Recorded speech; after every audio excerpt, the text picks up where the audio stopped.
Most hunters step into the tower to become legends, but this man only wants to cover his rent and stay hidden under his blankets.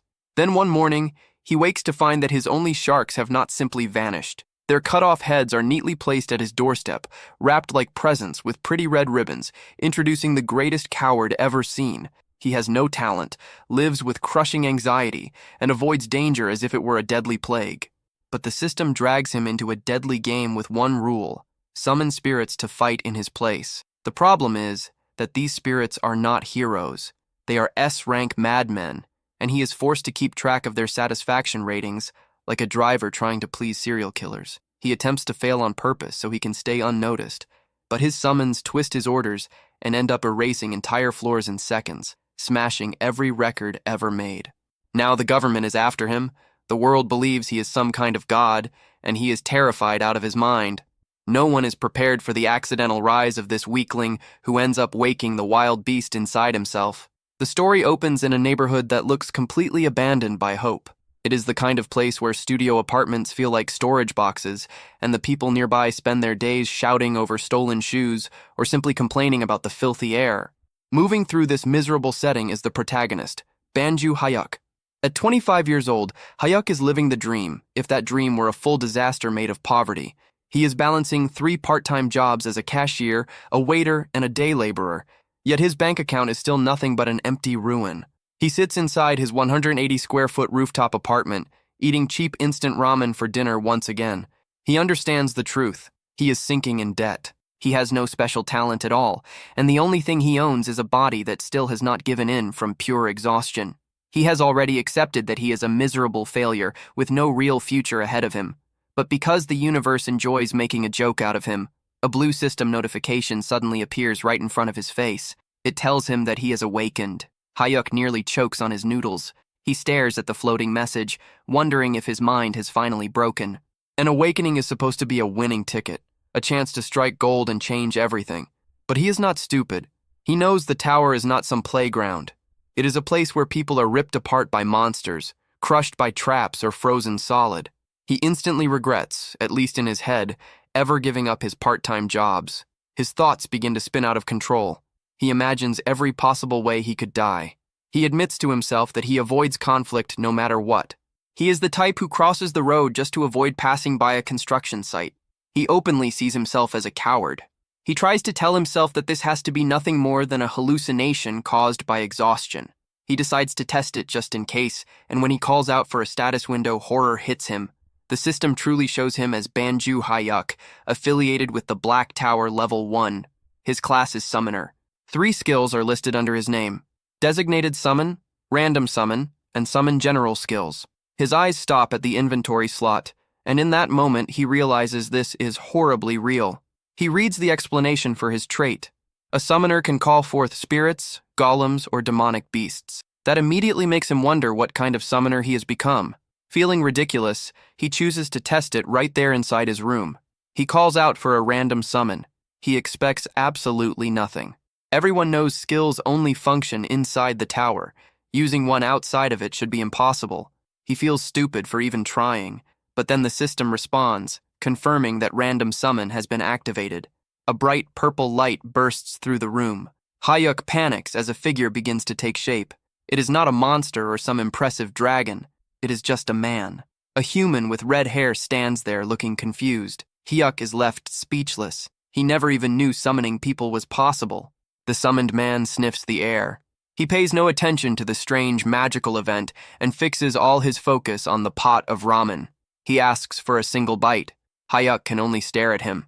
He has just pulled off something unbelievable with magic, and what appears before him is a freeloader asking for dinner. The red-haired man starts eating the noodles, complaining about the spice as if the place belongs to him. Hyuk is completely lost.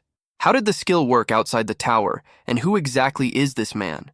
The status window quickly offers an answer. It explains that human summons are divided into tiers, just like a gacha game. The ranks begin at rare and rise all the way to legendary, special, super rare. The system also states a strict rule. The summon must protect the summoner above all else, and the summon must obey every command without fail. Hyuk immediately clings to that last part.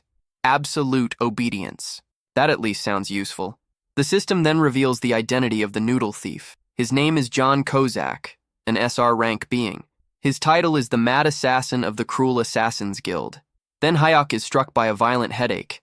It feels as if his brain is being torn apart and rewritten. He is flooded with Kozak's memories. He sees flashes of Kozak killing people with ease. He sees the man wrapping the cut heads of his victims like gifts. It becomes clear that the title Mad Assassin is not some exaggeration. Kozak's life came to an end after he failed to kill the Empire's strongest swordmaster. Hayek returns to himself in complete terror. He is trapped inside a cramped room with a serial killer. He jerks backward when Kozak steps toward him. The assassin quickly lowers himself, apologizes for frightening him, and respectfully asks for orders. Hayek remembers the rule of absolute obedience. He decides to test it with a mission that carries real risk. He orders the legendary assassin to wash the ramen pot and clean the table. Kozak does it at once. There are no complaints. He moves fast, works neatly, and stays polite through all of it. Hayek watches in silence and starts thinking this might actually be useful, but he still needs proof, so he decides to push things further. He orders Kozak to bark like a dog, without dignity and without hesitation. The deadly assassin drops to the floor and starts barking. Hyuk is stunned. The control is complete. Just when he begins to calm down, someone pounds hard on the front door, and a voice demands that Banju Hyuk open it. Hyuk freezes. He suddenly remembers what day it is. It is the day to pay the interest. He owes 10 million won to a loan shark because no bank was willing to lend him money. He borrowed it for his father's hip surgery and his younger brother's college tuition. It was a desperate choice, and he has already paid 5 million in interest without reducing the original debt at all. The loan shark is now outside. Hayek starts to panic. He looks toward Kozak, who has already pulled out a dagger and stands ready to kill whoever is behind the door. Kozak asks for permission to bring back the intruder's head. Hyuk frantically stops him. Murder is not something society accepts so lightly. He orders Kozak to hide in the bathroom, stay silent, and make no sound at all. Kozak asks whether breathing is still allowed, and Hayek grants that much. Kozak slips into the bathroom just as the loan shark forces his way inside. The thug grabs Hayek by the back of the neck, demanding to know why the payment is late. Hayek apologizes over and over, lying that he has already sent it. The shark does not believe a word. He casually says that if things are really that bad, Hayek can always sell a kidney. Then the shark's lackeys speak up from the hallway. They mention that Hayek has a younger brother. They suggest that younger organs bring in a better price. The moment Hayek hears them threaten his brother, his whole body turns cold. But he knows how to survive. He forces a weak, obedient smile onto his face and assures them that he will pay. The shark warns him to be careful unless he wants to vanish without a trace, and only then does he finally leave. Once they are gone, Kozak steps back out of the bathroom. He praises Hayek for the order to hide. Hayek drops onto his bed, drained. Between the awakening, the summoning, and the threats of death, he has reached his limit. He wonders whether a coward like him can really climb the tower, but he needs the money. Kozak asks what he should do next. Hayek tells him to do whatever he wants. Kozak asks if he can watch television since it has been a long time. Hayek agrees, too confused and too tired to care. Kozak happily settles in and begins watching soap operas one after another. Hayek lies on the bed and watches the assassin in silence. He starts to feel that having another person around is not so bad. For the first time in a while, the silence is gone, and that alone brings a strange sense of comfort. He slowly falls asleep. When Hayek wakes up the next morning, the room is empty. The 6-hour summon time has ended. A notification confirms that Kozak has been unsummoned. He rubs his eyes, thinking it might have all been some kind of fever dream, and decides to get ready for work. But then he hears the television. It is still on, showing the morning news. The reporter announces urgent breaking news.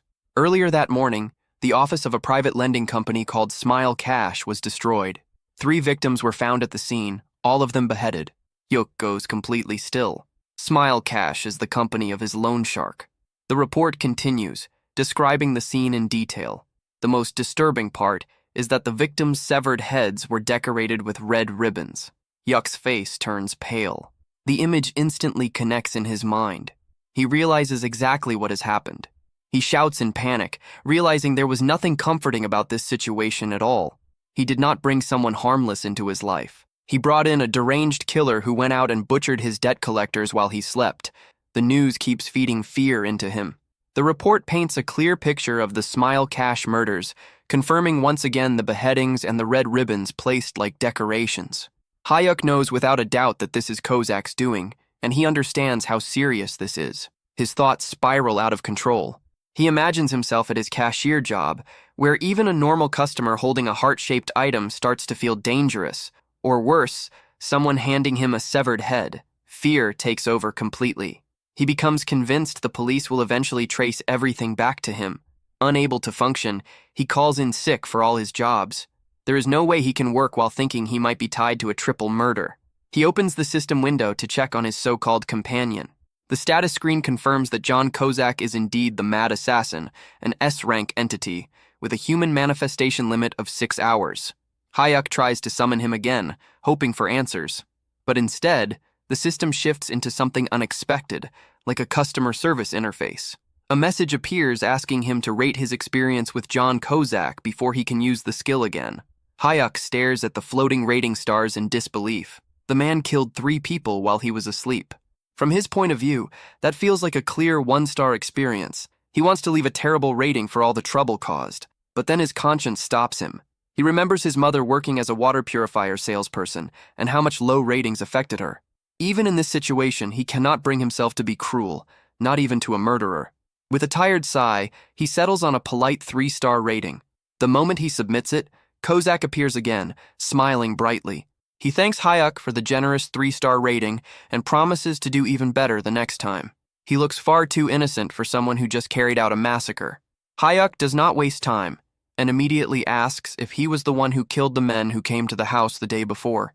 Kozak confirms it without hesitation, cheerfully explaining that he took care of them just before his summon time ended. A wave of sickness rises in Hyuk as he realizes he is standing face to face with a killer. Even so, he forces himself to ask how Kozak managed to find their office. The assassin explains that he placed a tracking mark on them when they broke into the room, because he recognized them as a danger. When Hyuk argues that he never ordered anyone to be killed, Kozak calmly repeats the 3 rules of summoning. The first rule is to protect the summoner's life above everything else. Even though Hyuk ordered him to stay hidden, Kozak judged that removing the threat to Hyuk's safety mattered more than staying silent. Hyuk calls that way of thinking insane, and Kozak politely accepts the insult as though he has been praised. He even admits that he hears the same thing often. That answer sends Hyuk's thoughts into a nightmare. He starts imagining himself brushing shoulders with a rude stranger in public, only for Kozak to treat a small insult like a real threat and leave more ribbon-wrapped heads in the street. Desperate to put some kind of limit on this madness, Hyuk demands a promise. Unless a knife is literally pressed against his throat, Kozak is not allowed to kill anyone over suspicion alone. Kozak salutes like a loyal soldier and agrees to use his best judgment, which is such a vague answer that it gives Hyuk no comfort at all. Trying to move away from the subject, Kozak asks whether Hyuk has thought about climbing the tower. Just hearing that makes Hyuk's legs shake. He admits that while it could be a huge chance to change his life, he is simply too afraid and sees himself as a coward compared to the so-called heroes who throw themselves into danger. He expects disappointment, but instead Kozak's eyes brighten. He declares Hyuk the greatest kind of summoner because courage is poison to someone in that role. In Kozak's view, a brave summoner is only a dead summoner. He says he would rather serve a master who values survival so he can handle all the ugly work while Hyuk stays alive and well for a long time. That strange praise gives Hyuk a small bit of comfort. For once, his cowardly nature sounds less like a flaw and more like a survival skill. He sends Kozak away and tries to get some sleep.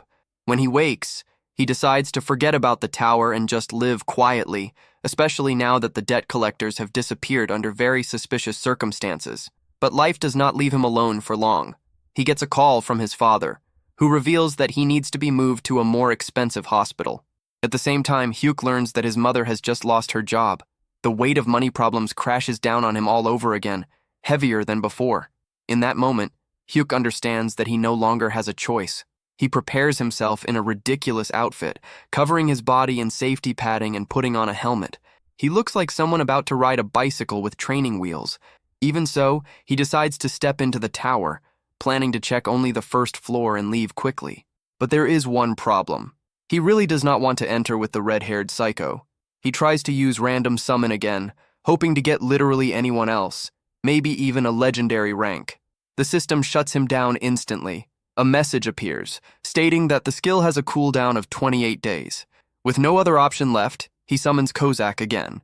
This time, Kozak thanks him for the 5-star rating, making it clear that Hyuk has already learned the importance of keeping a murderer satisfied. Kozak is pleased that Hyuk has decided to enter the tower, but he immediately criticizes the safety gear. He tells Hyuk to throw away the clumsy armor, claiming he will act as the perfect guide. He promises that Hyuk will not need to do anything at all.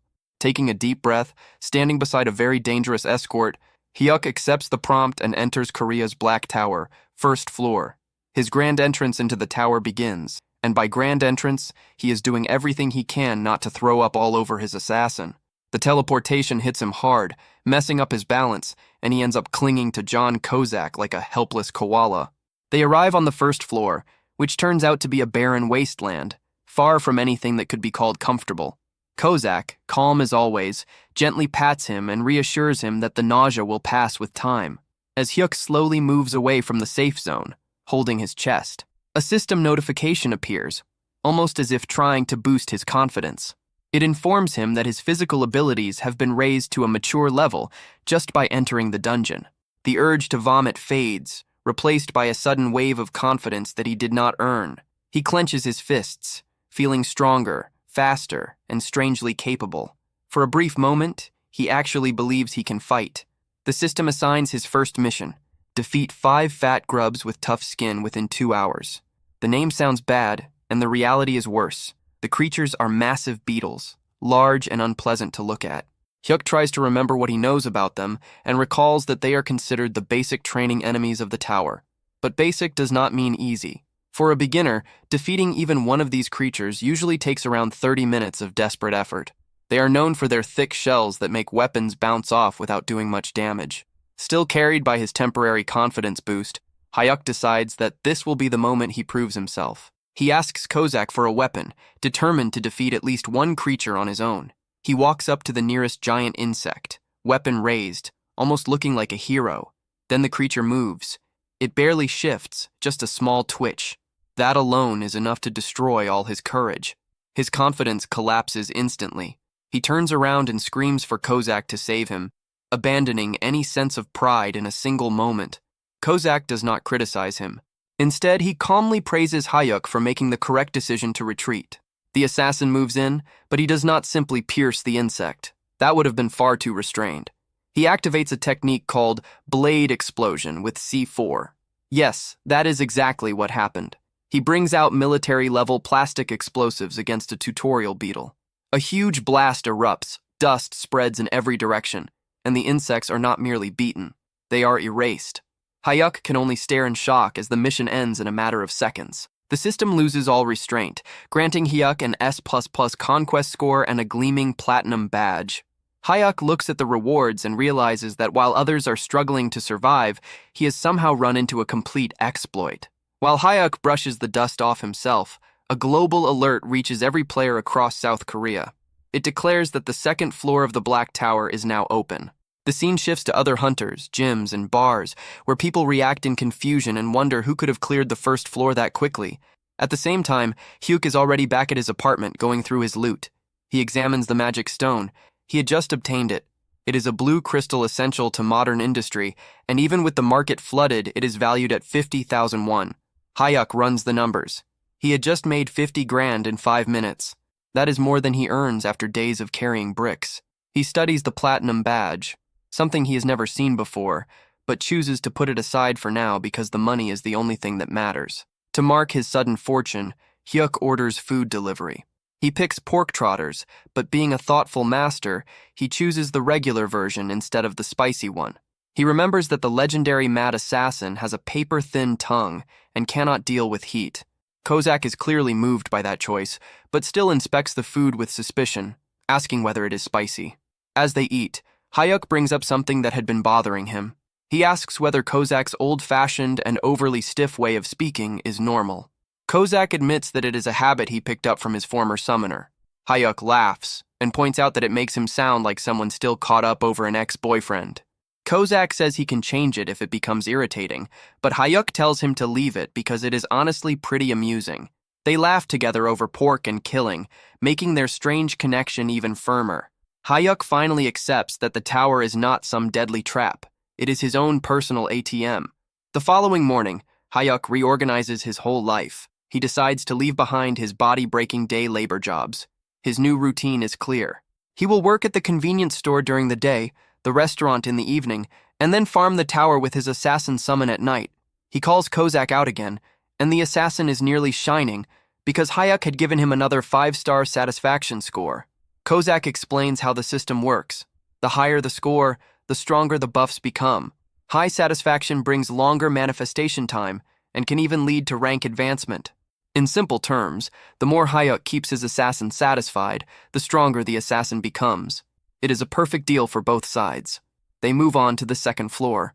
The mission there is to defeat 10 fat grubs known for their quick movement. These creatures are fast. Hayuk starts to worry, questioning whether they can even catch them. Kozak only grins and says he will wrap it up in 3 minutes so they can head back and eat fried chicken. Just as promised, Kozak wipes out the fast-moving bugs. Another S++ rating, another platinum badge, another stack of magic stones. Hayuk realizes the whole thing is ridiculously easy. They do not stop there. They charge into the 3rd floor to face ice grubs. Cleared. 4th floor, cleared. 5th floor, cleared. Hayuk is collecting platinum badges as if they were cheap reward prizes.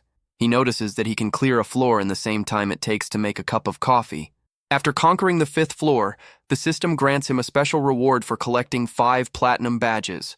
It is a trade enhancement. Hayuk reads the notice and his eyes widen.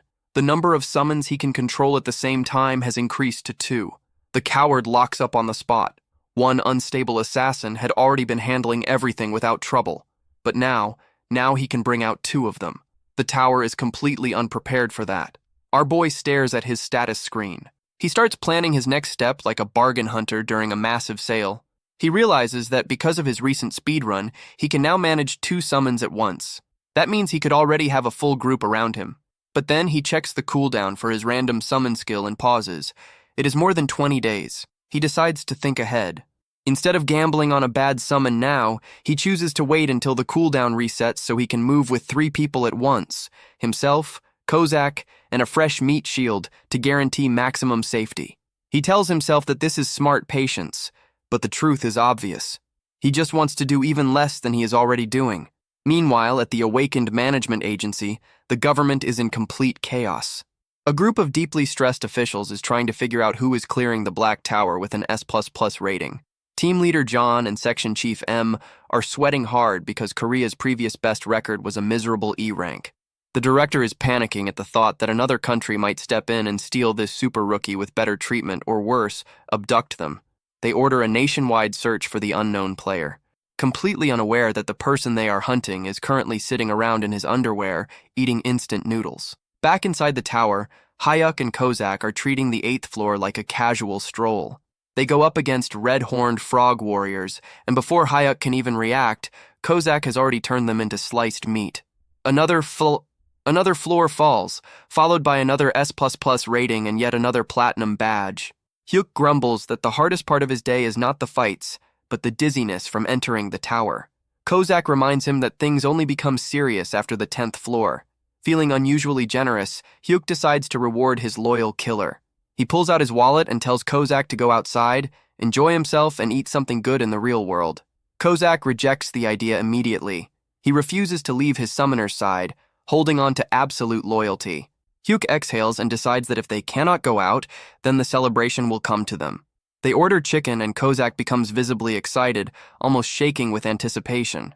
While Kozak is focused on the food, Hyuk checks his inventory. He notices 5 tower-only healing potions and plans to hand them to Kozak later. But the real value lies in the stack of magic stones. He runs quick numbers in his head and realizes he is holding more than 3 kilograms of magic crystals. If he sells them, the total would pass 1 billion. In just 1 week, he goes from having nothing to becoming a billionaire, and he does it without putting in any real effort. By the 10th day, the routine is locked in. Hayuk works his cashier shift, then returns home to wipe out monsters. He gives Kozak another 5-star rating, which extends the assassin's active time by an extra hour. Kozak forms a heart shape with his arms to show appreciation.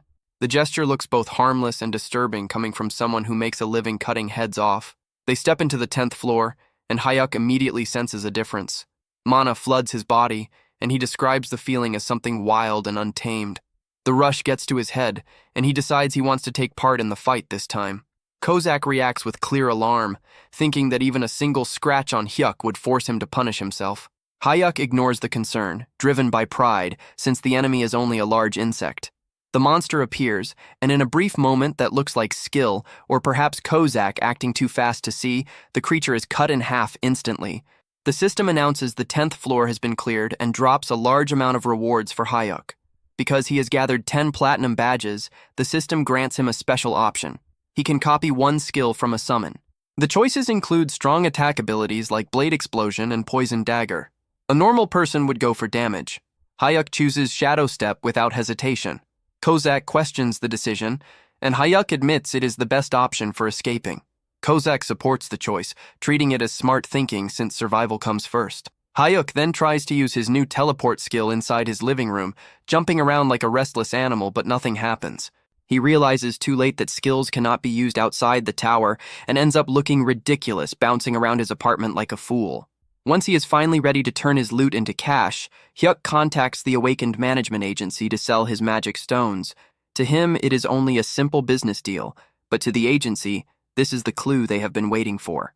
Team Leader John and Section Chief M race to the address, hoping this is the person they have been searching for. They arrive at his small and modest apartment. Hayuk opens the door, uneasy because a very intense woman is glaring straight at him. Section Chief M does not bother with any courtesy. She steps directly into his space, fixes her eyes on him, and demands to know whether he is the S++ ranker. Section Chief Lindley Min crowds him so closely, it feels like she is trying to inspect every pore on his face, pressing him on whether he is the S++ ranker. Hyuk tries to stay calm and denies it all, but fear is eating him alive. He has no idea whether they possess some hidden awakening detection device that he knows nothing about. Thankfully, his acting is awful, but his natural, useless-looking presence is overwhelming. Lindley Min sees the frightened, miserable look on his face and quickly concludes that there is no chance this coward is some great hero. She steps back, and her superior, Team Leader John, apologizes for her behavior. Hayuk quietly lets out a breath, realizing that seeming incompetent is the perfect disguise. They head inside and sit at his tiny table for a short discussion. Team Leader John begins the confirmation process by asking for proof of his dungeon clears. Hayuk hands over the mana crystals he obtained from the 10th floor. The two agents exchange a glance. Clearing the 10th floor is no small thing, and it lines up with the pace of the mysterious top rookie they are trying to find. They casually ask whether he has heard the global announcements about the high-rank clear. Hayuk throws himself into the act and pretends to be stunned, praising the unknown player while sweat soaks through his shirt. Then Team Leader John explains the deal. Players are split into two categories, the elite group and the general group.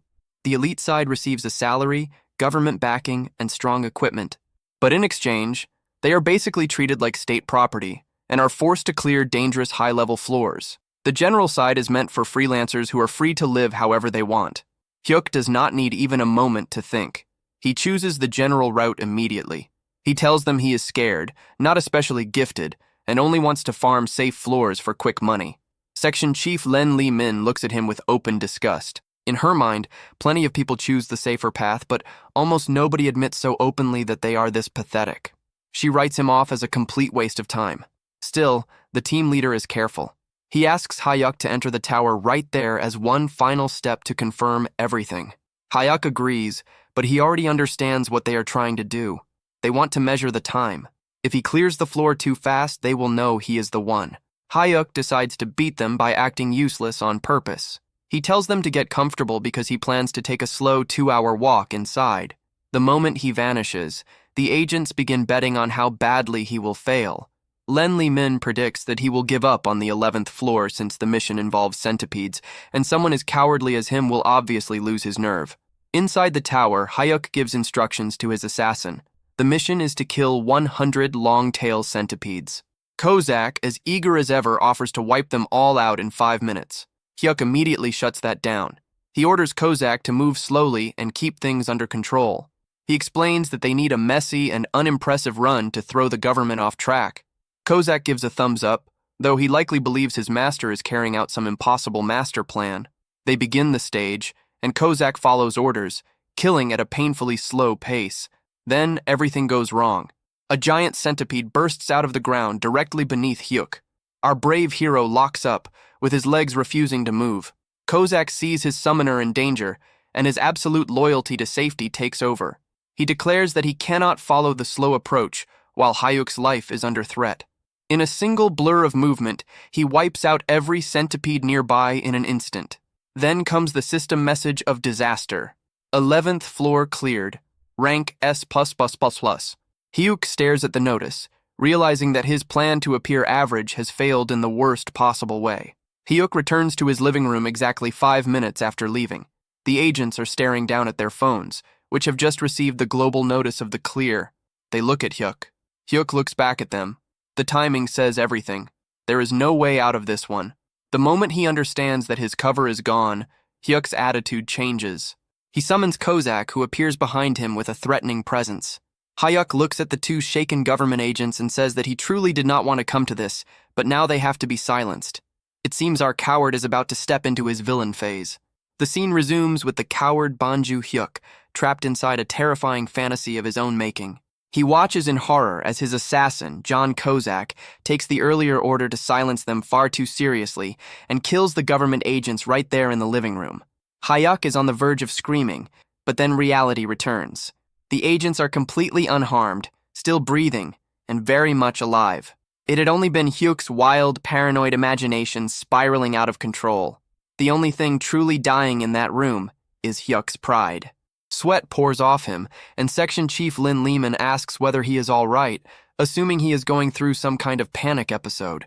Team Leader John blames the sweating on a persecution complex, which is really just a cleaner way of calling him a complete nervous wreck. Hyuk quickly says he is fine, just to keep things moving. Team Leader John wastes no time and gets to the point. He knows Hyuk is the one who cleared the 11th floor at record speed because the timing was far too exact to be random. Hyuk tries to deny it, saying something absurd about excellence being contagious or some other nonsense just as ridiculous. But the strained laugh he forces out is so awkward that it convinces absolutely no one. Now that the act has fallen apart, the team leader pushes a contract across the table.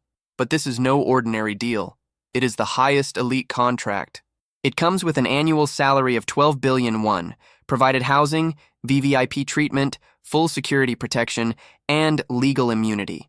It is basically permission to live like royalty, and any sensible person would have signed it without hesitation. But Hyuk looks at it and refuses. The reason is simple. He hates attention. He still remembers the stress of a clothing shop owner asking what kind of style he liked, and how he nearly ran away because even that felt like too much social pressure. He is the worst kind of avoidant. He tells them he only wants a normal contract because the elite route means clearing dangerous upper floors, and he has no intention of carrying that kind of burden. He just wants a comfortable life, not a heroic one. Back at the Awakened Management Agency, the director is completely lost. He cannot understand how some low-profile nobody with no ambition could be an S++ ranker. Lindley Min confirms that the timing leaves no room for doubt. The director decides that he does not care whether Hyuk is strange. Talent is still talent. He orders them to drag Hyuk into the elite team by any means, setting up even more trouble for later. Back in the safety of his apartment, Hyuk is furious. He scolds Kozak for moving too quickly earlier, which is exactly what exposed them. Kozak apologizes, but Hyuk decides he has to be strict. He yells that if Kozak ignores orders again, there will be nothing waiting for him. No television, no snacks, only misery. They head into the 12th floor to hunt ice weasels. Hyuk gives an extremely clear order to move slowly. He wants to fail the time limit or at least seem average, so the government will lose interest. Kozak agrees, but then he notices something awful. It is cold. He sees Hyuk shivering and immediately decides that a cold is a deadly illness that threatens his summoner's life. All reason disappears. To get Hyuk back to a warm room as fast as possible, Kozak destroys the weasels instantly. The result is another S++ rank and another platinum badge. Hyuk's plan to look unimpressive is collapsing in the worst way possible. Team leader John calls right away, suspicious of how fast the 12th floor was cleared. Hyuk hangs up and turns all his anger toward Kozak. He points at the television and tells the assassin that he is banned from watching his soap operas. He makes it clear that those who do not follow orders deserve nothing, but the cycle of pain keeps going on the 13th floor. They run into a corridor full of traps. Hyuk worries about all the possible things that could go wrong, but Kozak decides the traps are too dangerous and instantly destroys the whole mechanism to keep him safe. S++ rank achieved. On the 14th floor, they face giant eyeball machines. Kozak decides the sound attacks are too dangerous for Hyuk's fragile ears and wipes them out before they can even make noise. S++ rank achieved. Hyuk gives up. He realizes that whatever is going to happen will happen. Hyuk sits down and starts checking the numbers, then realizes that his failure to look average has one clear benefit. He has earned nearly 8 million won in just 14 days from cash rewards alone. But the true shock is the magic stones. He now has 5 kilograms of them. If he sells everything, he is basically making 1 million won a day. He realizes that a life with a monthly income of 30 million won is now within reach. The very next day, he quits his part-time job immediately. Hyuk summons Kozak and finds the assassin kneeling with his head lowered, grateful that Hyuk still gave him a 5-star rating even after all the disobedience. Hyuk decides to stop resisting what is clearly unavoidable. He tells Kozak that there is no reason to keep holding back since the management office already knows enough, so they may as well speedrun everything. They enter the 15th floor to kill 20 goblin workers. Hyuk is worried because goblins are smart and could run off to call for help. He tells Kozak to stay sharp. Kozak tells him to remain where he is and uses a skill called Step. He moves with such speed and silence that the goblins are killed before they even realize they are dead. Mission cleared. Another S++ rank. Another pile of rewards, including a tower-only healing potion and an owner emblem. Back in his room, Hyuk checks his inventory. He has now collected a total of 15 platinum badges. The system recognizes the milestone and offers him a new reward. He remembers what came before. At 5 badges, he got a second summon slot. At 10 badges, he gained the chance to copy a skill. He stares at the new message, wondering what kind of broken ability he is about to receive this time. Hopefully, it is something that lets him do even less. So the professional coward has now gathered 15 platinum badges, and the system decides it is time to hand him another reward. It gives him the energy shield kit. The name sounds impressive, but in reality, it is just a bracelet that absorbs damage like a magic sponge until it finally breaks. But here is the real point. The description does not say tower exclusive. Hyuk's eyes practically turn into money signs because if this item works in the real world, he is looking at a payout of 2 to 3 billion won. He immediately starts calculating, wondering whether he should sell it and retire or keep it and actually stay alive. He turns to his personal expert in murder and asks whether they can clear the 16th floor right away. Kozak, still acting like his loyal promoter, says the clear is certain, but he cannot guarantee an S rank if they rush it. That answer is enough for Hyuk. He decides that risking his life for a lower grade is not worth it, so he settles on selling the bracelet and living in comfort. Meanwhile, back at the Awakened Management Agency, the atmosphere is heavy. It has been 15 days since the mysterious super rookie last cleared a floor, and the director is starting to lose control. He becomes convinced that the player either gave up or died, grieving the waste of such talent like fate itself had lost its mind. Team leader John tries to calm him down, checks the logs, and suddenly announces that the player is coming in to use the player shop. The director goes into immediate panic.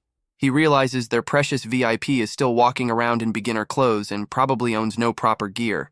He orders the entire shop locked down. He wants the shelves filled with top-level items, but he also demands that everything be marked down by 90%.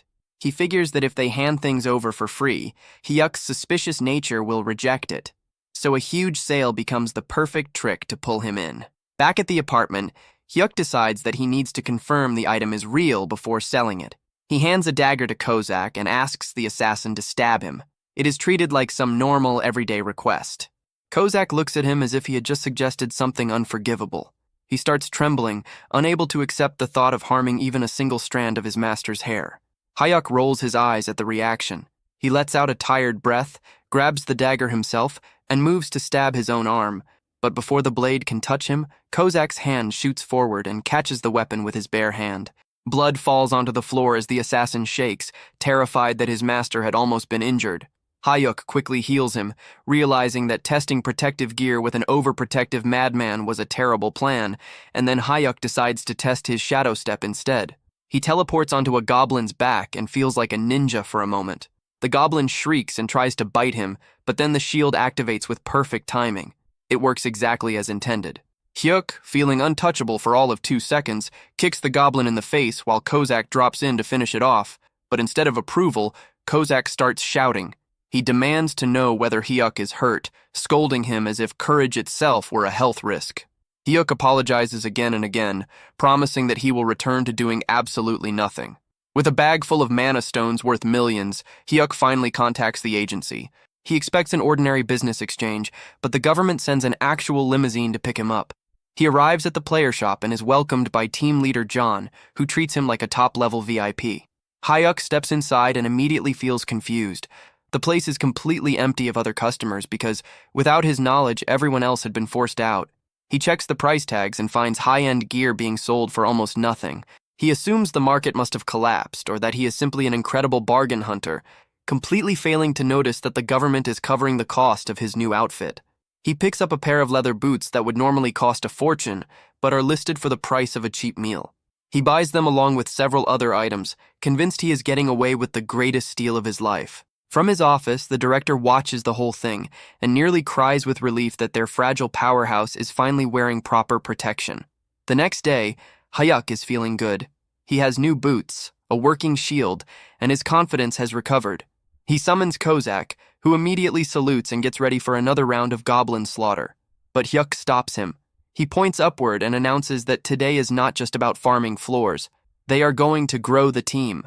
He already has the second summon slot, and he feels lucky. He activates the random summon skill, hoping for a tank or a healer. A massive magic circle spreads across the room, and it is truly massive. A figure begins to appear, but there is one immediate problem. The summon is enormous. As the giant fully takes shape, his head crashes straight through the apartment ceiling, sending chunks of debris everywhere. Hyuk stares at the hole in the roof, and his first concern is not the powerful ally he just summoned. It is the security deposit. The giant standing in the middle of the broken ceiling and falling plaster looks completely confused. While Hyuk is grieving over the damage to his apartment, and Kozak has already decided that violence is the only solution. The red-haired assassin takes one look at the newcomer and instantly sees him as a threat to his exclusive hold over Hyuk's attention. He yells at the giant to sit down, calls him a moving nuisance, and attacks without hesitation. Hyuk watches in horror, not because of the blood, but because he absolutely cannot afford more damage to the property.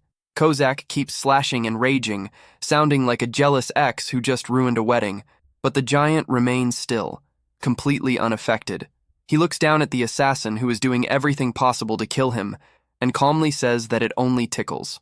One of Kozak's eyes twitches. He threatens to cut the giant's throat and decorate it, proving that his strange obsession with wrapping things is still alive and well. Hyuk finally steps in and orders both of them to stop before the entire building collapses. Kozak freezes immediately because an order from his master cannot be ignored, but rage is still pouring off him. Hyuk asks for a report on the new summon. Kozak spits on the floor and says there is no reason to learn the man's name because he is nothing more than a meat shield. He explains that this man is known in the underworld as a complete fool who probably does not even understand the 3 laws of summoning.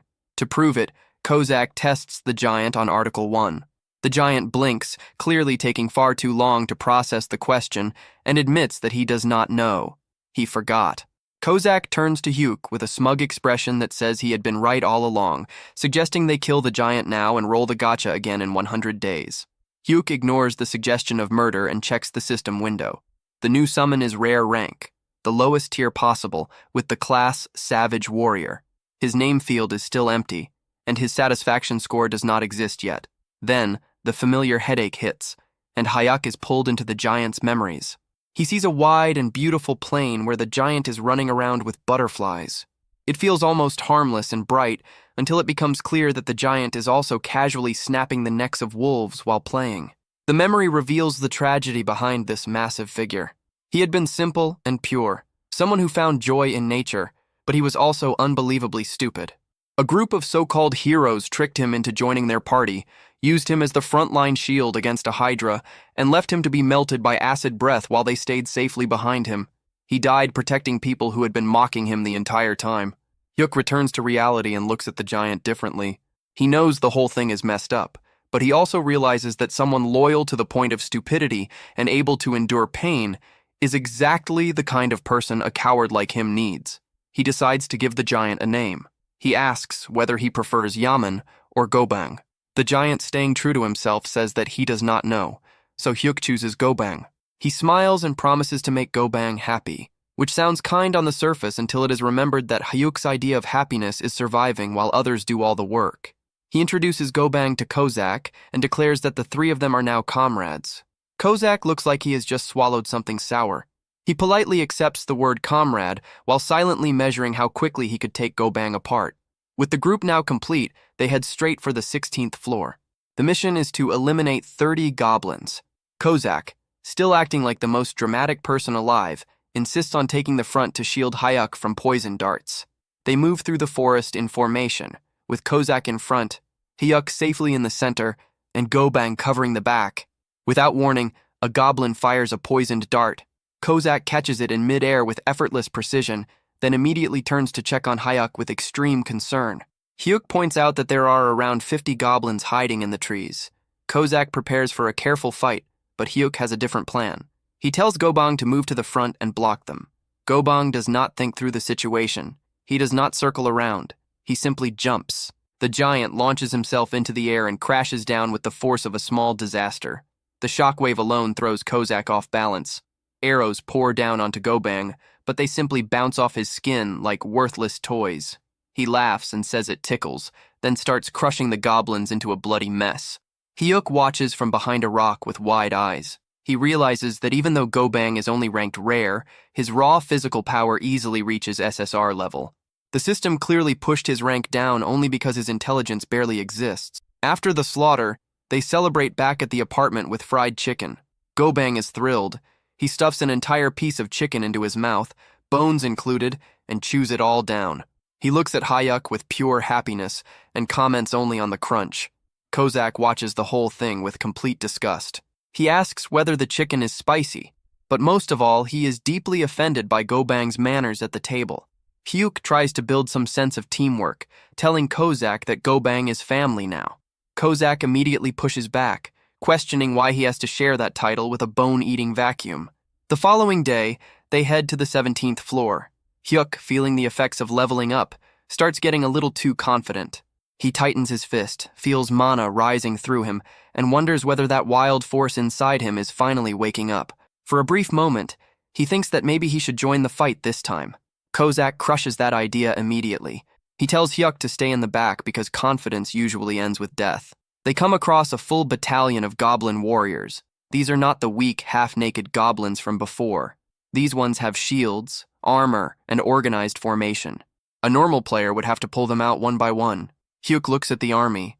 He looks at his fist full of false confidence. Then he looks at his giant, unstoppable tank.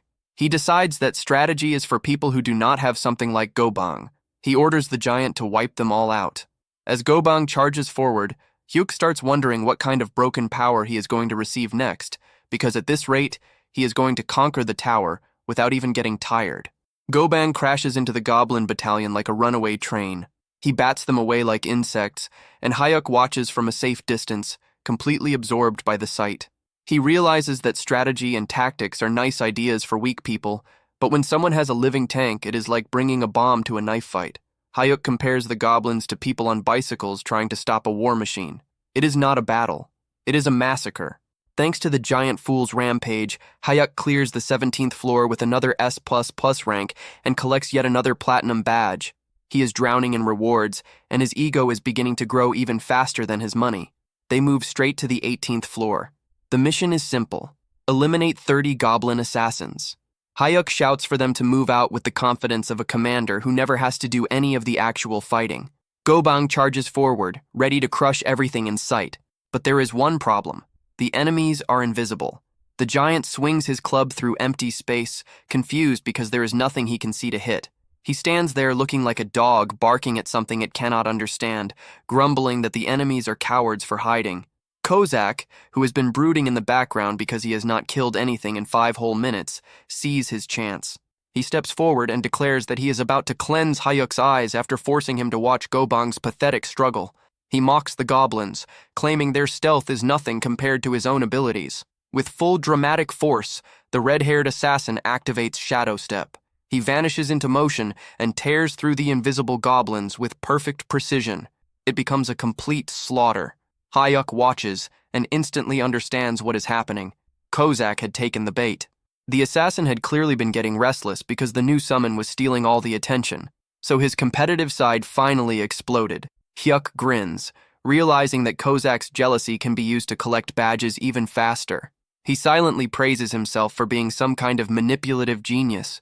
Then the stupid thoughts take over. Hyuk is already level 18.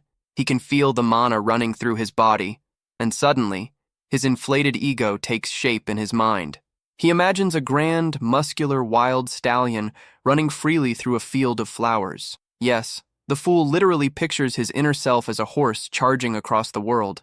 It looks majestic, it feels powerful, and it is completely disconnected from reality. Then he spots a single goblin that had slipped through the chaos. The horse in his head practically screams. Hyuk decides to step in. He sneaks forward and swings his mace with more force than expected. The hit lands perfectly and crushes the goblin's skull in a single blow. Hyuk stands over the body, feeling like a war god.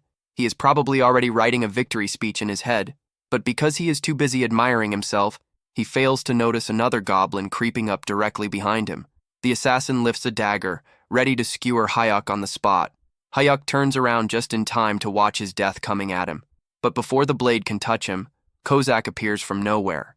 He knocks the attack away with a face full of pure irritation, and then he kicks the goblin so hard it may as well have flown into another world. He throws Hyuk a look that clearly says he turned away for 2 seconds and nearly lost his entire purpose. But the fight is still not finished. Goblins are rushing in from every direction. Gobang is crushing the left side and Kozak is locking down the right. Hyuk stands in the center with adrenaline flooding through him. The wild stallion returns, and this time it is not only in his head. Hyuk sees 2 goblins charging straight at him. Instead of panicking and calling for help, he activates Shadow Step. He disappears from sight. In the next instant, he appears behind the goblins with his mace already in motion. He lands 2 deadly strikes before they even understand what happened, dropping both of them on the spot. Kozak, who was just about to rush over and protect him again, stops where he is. He watches his coward of a master pull off a flawless double kill with Shadow Step. The assassin's eyes widen. It had taken him months to master that movement, and Hyuk had just used it as if it were natural. Our boy is actually talented. Later, outside the tower, the media is in chaos. News anchors report that a new force is rising through the tower. A mysterious rookie has cleared 18 floors in 20 days with a perfect S+ record. They call it unprecedented, something that is changing history itself. Everyone wants to know who this top-level player really is. Back inside the tower, Kozak hears about the reports.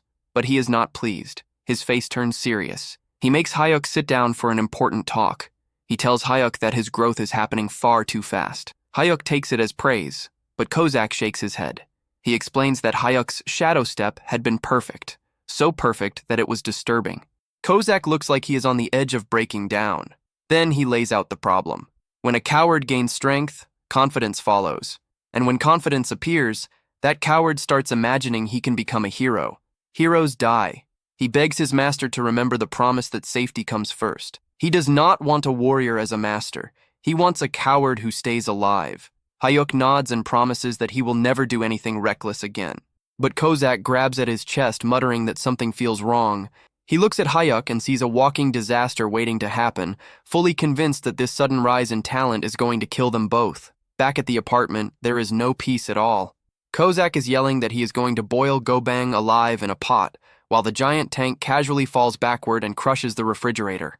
Hyuk screams, not because of his summons, but because of his appliances. He shouts at them to stop destroying the house, but the damage is already done. The fridge door is bent, and even worse, a precious jar of kimchi has shattered across the floor. Needing to calm his mind, our boy decides to visit the only people who do not want to kill him or destroy his furniture: his parents. He arrives at the family home. His mother welcomes him warmly, but the mood inside is heavy. His father is lying in bed, barely able to move properly because of his injured hip.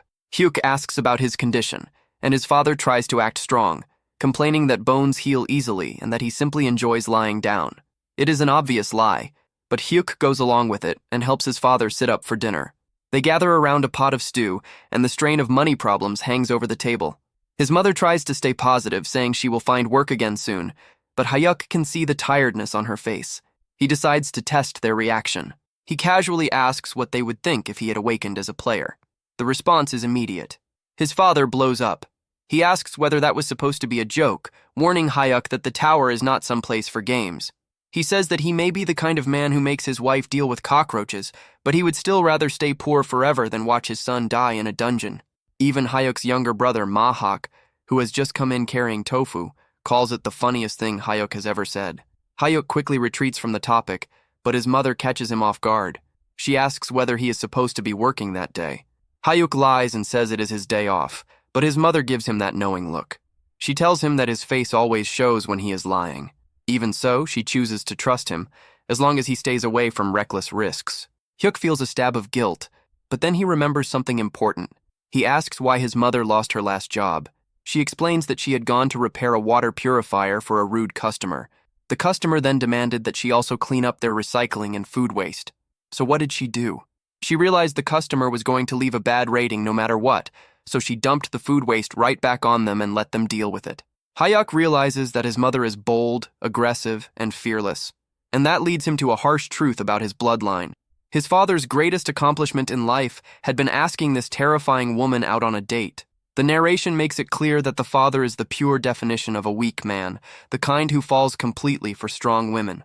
And unfortunately, Hyuk and his younger brother inherited those exact traits.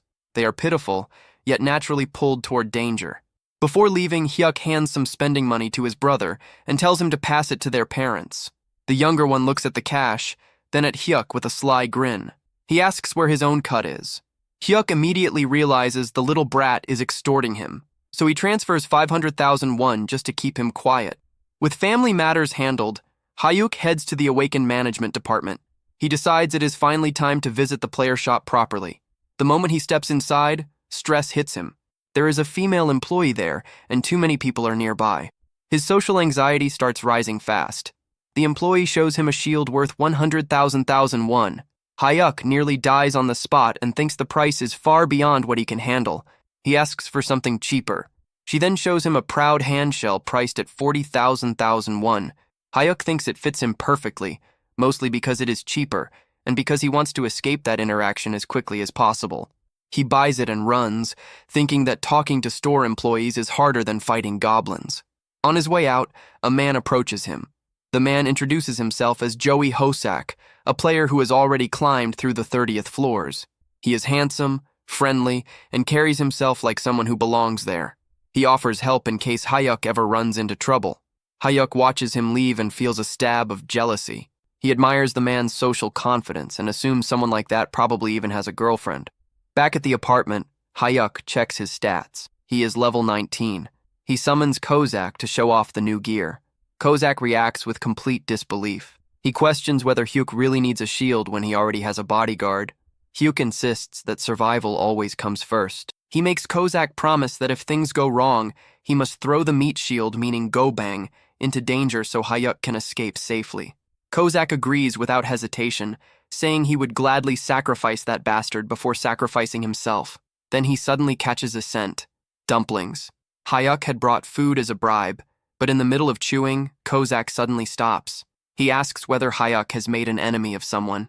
Hyuk is confused, but Kozak says that an overwhelming killing intent is coming from outside the door. Suddenly, the door is kicked open, breaking the lock. A man steps inside holding a pistol. He smirks as he recognizes Hyuk from the player shop. He calls Hyuk a loser and complains about how difficult it was to track him down. He raises the gun to Hyuk's head, demanding the bracelet and ordering him to open his inventory before pulling the trigger. Hyuk looks at the weapon, but there is no fear in him. He looks at the man with quiet pity. In his mind, this person is already as good as dead, because while the attacker is focused on threatening the weak target, he completely fails to notice the red-haired assassin moving through the shadows behind him. A brief pause settles in. The armed intruder is currently lost in the most delusional moment of his life. He believes Hyuk has frozen in fear, confident that the so-called coward will hand everything over without resistance. He continues his threats, but before he can finish, the red-haired killer moves. In an instant, the man is slammed to the ground, his entire momentum erased before he even understands what happened. The attacker lies there, confused, unable to grasp where the second person came from. Hyuk lets out a breath and feels a rare sense of relief. For once, his assassin understood the situation and chose to knock the target out instead of turning the room into a mess. The assassin questions whether Hyuk truly thought he would act carelessly, but the focus quickly shifts. They realize they have captured an item broker. These are the kind of people who hunt players outside the tower, because once they return to the real world, they are nothing more than normal civilians. Hyuk understands immediately that without his personal bodyguard, he would have ended up dead and robbed. The assassin begins planning how to dispose of the body somewhere far away, but Hyuk shuts that down instantly. He insists on handling it the easiest and most legal way by reporting it to the police. Meanwhile, at the management office, the director is still in despair, unable to accept that Hyuk only bought a mace and a shield instead of allowing them to equip him with top-level gear. They have already classified him as a melee-type player, but even with defensive items, they are worried about whether he can survive. Then suddenly, the already stressed director receives an urgent call about the break-in and explodes into full administrative fury. He runs through the building in a panic, terrified that if anything happens to their star rookie, he should have forced him to sign the elite contract from the very beginning. By the time the government official arrives, the police are already dragging the gunman away. The criminal is desperately trying to act like the victim, shouting that he was actually the one who had been kidnapped, but Hyuk has no patience for that nonsense. He's more worried that he might get dragged to the station too, afraid that his whole loser act is somehow about to end with him in jail. But then the overworked director steps in like some kind of guardian figure, or at least like a furious manager with no patience left. The robber recognizes him and immediately begs for help. The director answers with a clean punch straight to the face. He cancels the man's player registration on the spot, refusing to hear a single excuse from a level 34 criminal. He orders the police to take him away, knowing that once the higher authorities get their hands on a repeat offender like this, no shady liar in the city will come near him again. Once the garbage has been removed, the director turns back to Hyuk with an expression honestly more frightening than the gunman's. He apologizes over and over for the failure in security and swears to protect him, even if that means pushing more contracts on him later. With the situation finally settled, the red-haired assassin appears again, asking whether anyone else needs to be executed today. Hyuk has to firmly tell him to stop searching for people to punish and to put away the daggers. It is time to return to farming floors. So they head to the 19th floor to deal with 30 goblin shamans. These enemies are dangerous because they can keep firing off curses and flaming arrows, but their giant meat shield comes up with a very simple answer. He just yells. He releases a sonic roar so loud that it literally blows the magic curses away, proving once again that being a brute is a perfectly valid strategy. The red-haired assassin sees this and immediately gets competitive, telling the giant that they need to clear the floor as fast as possible so their master does not have to lift a finger. They throw themselves into a killing spree so efficient that Hyuk does not even get the chance to swing his mace before the mission clear message appears. He is left wondering whether they finished that fast just to keep him out of the fight, but he cannot complain when it ends with another high rank and another platinum badge. At last, they reach the 20th floor, the dreaded Talon Evaluator. This place is a complete nightmare made of scouts with poison needles, tactical warriors, and massive hobgoblins. The red-haired assassin tries once again to put their master on the sidelines, telling him to stay somewhere safe while the summons handle the mission and the 100 goblin kill count. They begin setting up a plan, with the giant meat shield meant to draw all the attention while the assassin moves in to finish the targets. But Hyuk is tired of standing around like a spectator. He decides that this time he will not sit back and watch, activating Shadow Step and throwing himself straight into the middle of the chaos. He jumps right past the giant tank and rushes forward, leaving both summons completely stunned that their cowardly master has finally chosen direct violence. Our shut-in hero then drifts through a very miserable path of memory, reminding everyone that he has been a full-time human doormat since childhood. His past is not the kind that builds legends. He had been such a harmless child that other kids probably felt like stealing his toy car was doing society a favor. By middle school, he had already become a ghost in the cafeteria, perfecting the skill of eating alone while blending into the background like part of the wall. He had been so afraid of dealing with people that he could not even look school bullies in the eye. But somehow, spending a lifetime as part of the loser class turns out to be excellent training for climbing the tower. He figures that monsters are easier to deal with because they do not have messy social games or feelings to wound. To him, they are easier than a group of cruel teenagers. In his mind, this is nothing more than a deadly video game mission, except the risk of dying is real, and there is no second chance. Back in the chaos of the 20th floor, the professional coward finally stops acting like a glorified supporter and activates Shadow Step. He is moving so quickly that even the red-haired psycho who serves him is impressed, watching him race across the battlefield like some overcharged ninja. For one brief, shining moment, he actually looks like someone who knows what he is doing, dropping several goblins with surprising speed and efficiency. But the success does not last long, because the little green pests start piling onto his back like a pack of filthy, frantic children. He loses every bit of that cool image immediately, curling behind his shield and praying that his expensive gear handles the problem for him. Thankfully, the energy barrier activates at the perfect moment and keeps him from being turned into a pincushion by the goblin swarm. He realizes almost instantly that he may have become a little too confident for someone whose main talent in life is running from trouble. The moment they see their master getting overwhelmed, the summons finally step in and start doing their job. The red-haired assassin is deeply offended that those filthy creatures dared to touch his master, calling them worthless trash before carving through them like a blade tearing through soft meat. Unwilling to be outshined, the giant meat shield throws himself into the fight and turns the area into total chaos. In the next instant, the system announces that all 100 goblins and the hobgoblin boss have been completely destroyed. The assassin turns toward Hayuk with bright eyes, praising his bold move, while the giant offers an excited, silent thumbs up. Hayuk stands there in awkward silence, realizing that even if he started the battle, his summons were the ones who truly ended it. Even though he barely did anything, the system still rewards him with another triple S rank and another platinum badge. Meanwhile, back at the management office, the director is busy acting like the most well-funded stalker alive. He digs through Hyuk's family situation and uncovers a frightening truth. The true head of the household is not the father or the sons, but the mother. Apparently, this woman is so overwhelming that the men in the house cannot even breathe too loudly when she is nearby. After realizing he has found the perfect pressure point, the director decides to move forward with a plan to aggressively support the mother. He figures that if the government showers the matriarch with enough favor and authority, Hayuk will end up tied to them by pure gratitude. It is an effective plan, even if it is also a little disturbing.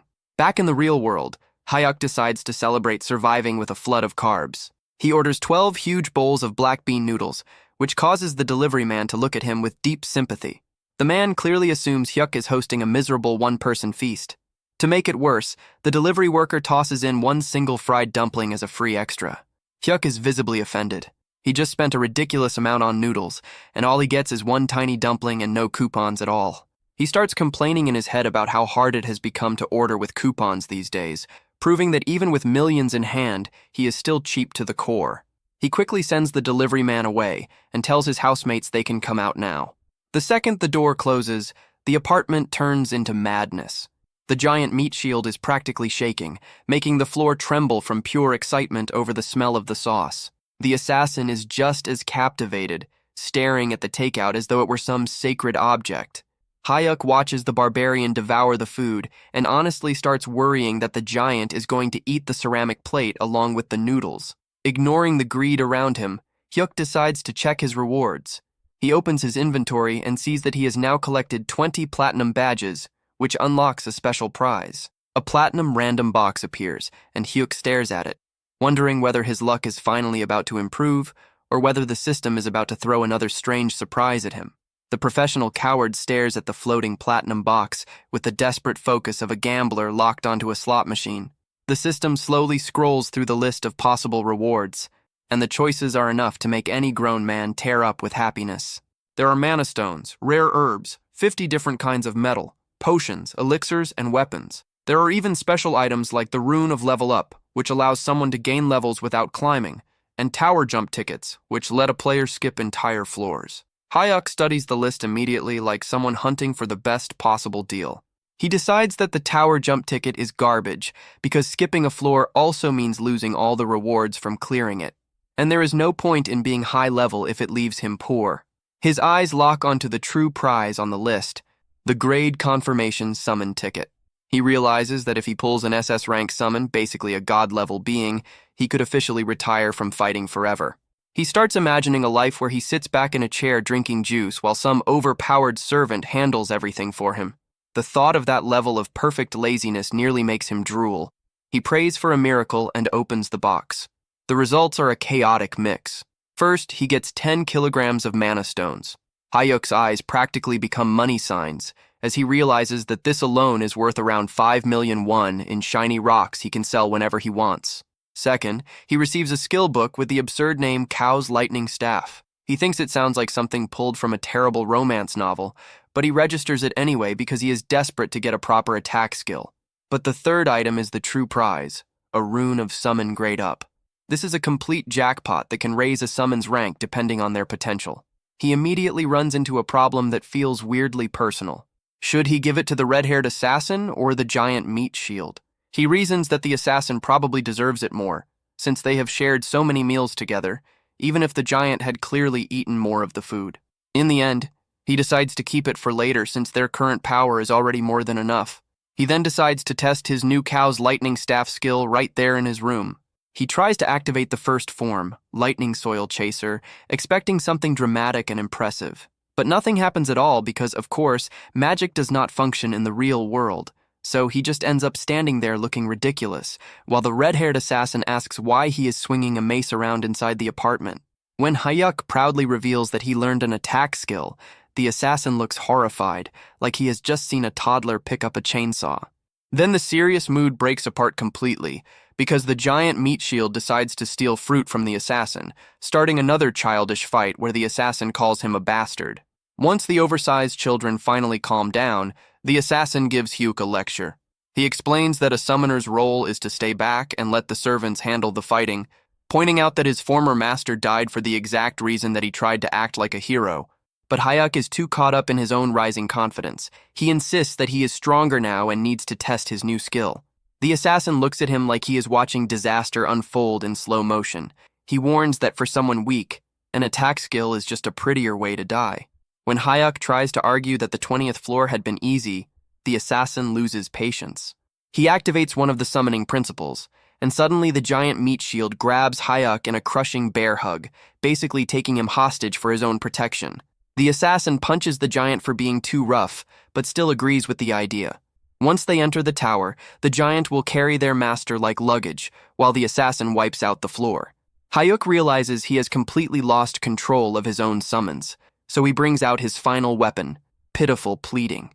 He begs them, throwing away what little pride he has left, just to let him kill a single monster carefully. The assassin lets out a tired sigh, defeated by how pathetic the scene has become, and agrees to let him kill one slow and isolated monster. But if things become dangerous, the deal ends immediately. They head to the 21st floor, the territory of the orcs. The assassin warns that orcs are actually smarter than the giant tank, which the giant instantly rejects. Before the mission begins, the assassin suggests a humiliating training method. He wants Hyuk to practice by hitting the giant 10 times.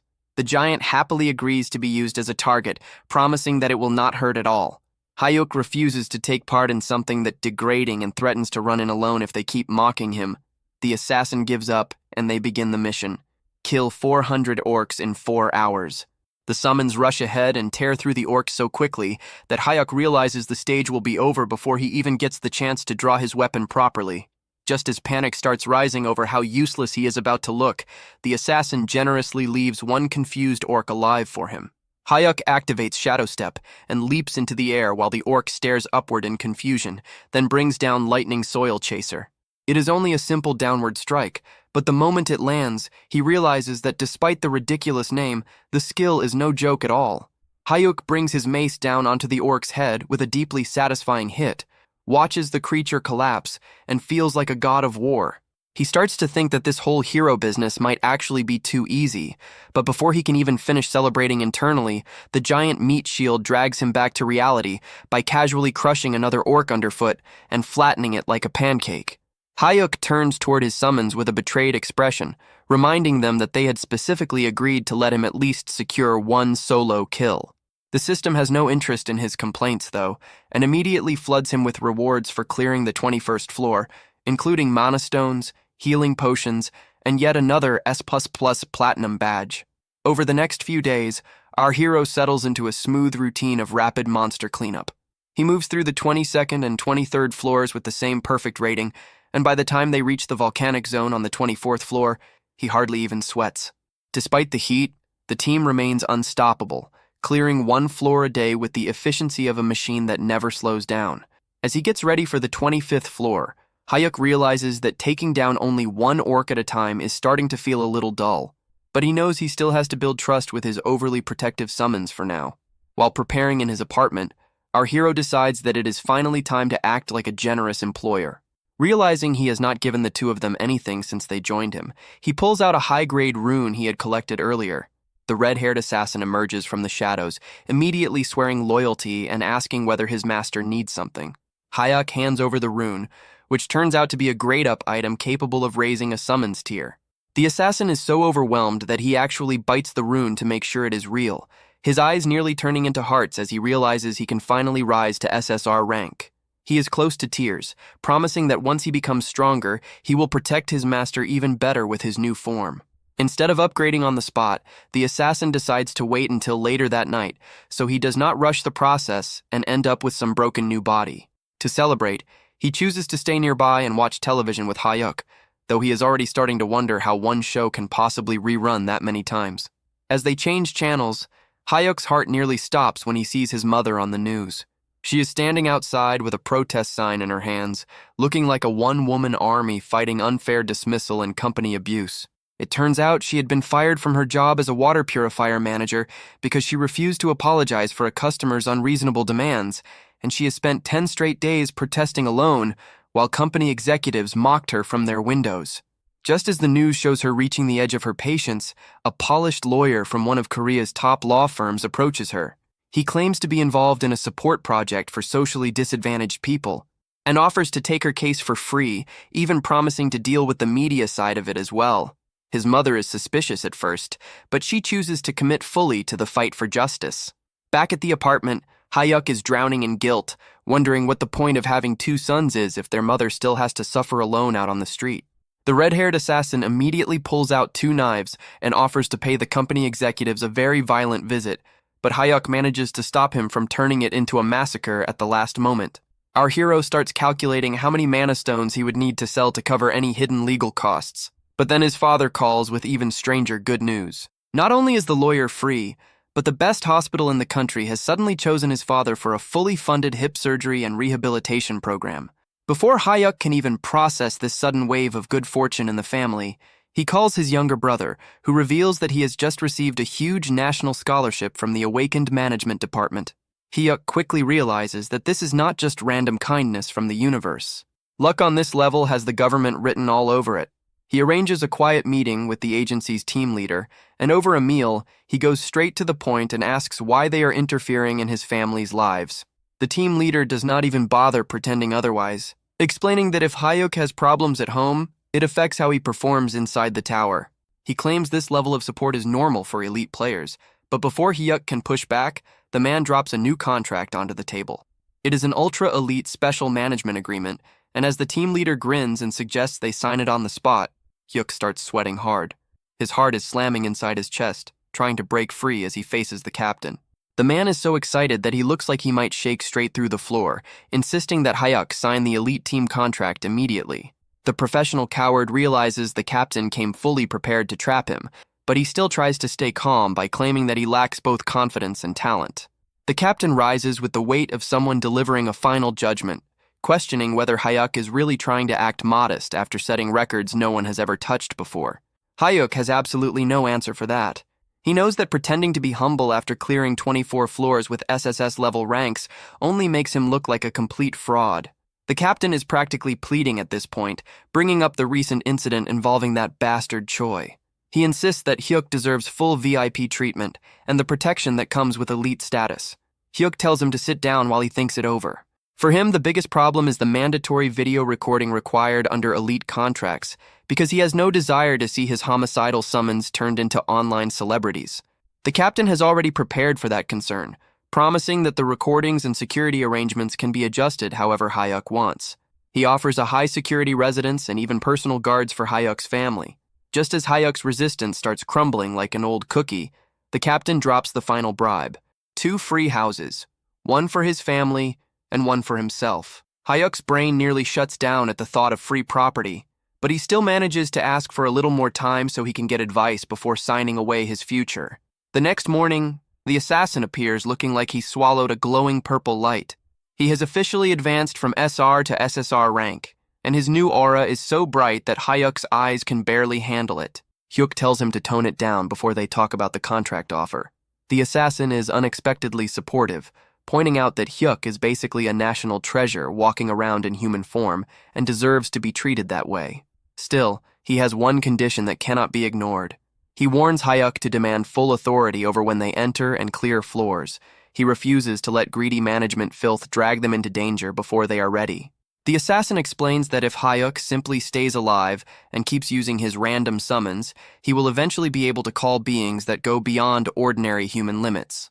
Hyuk's imagination can barely keep up with that level of power, but when he checks the numbers, he sees that his next random summon is still 19 days and some extra time away.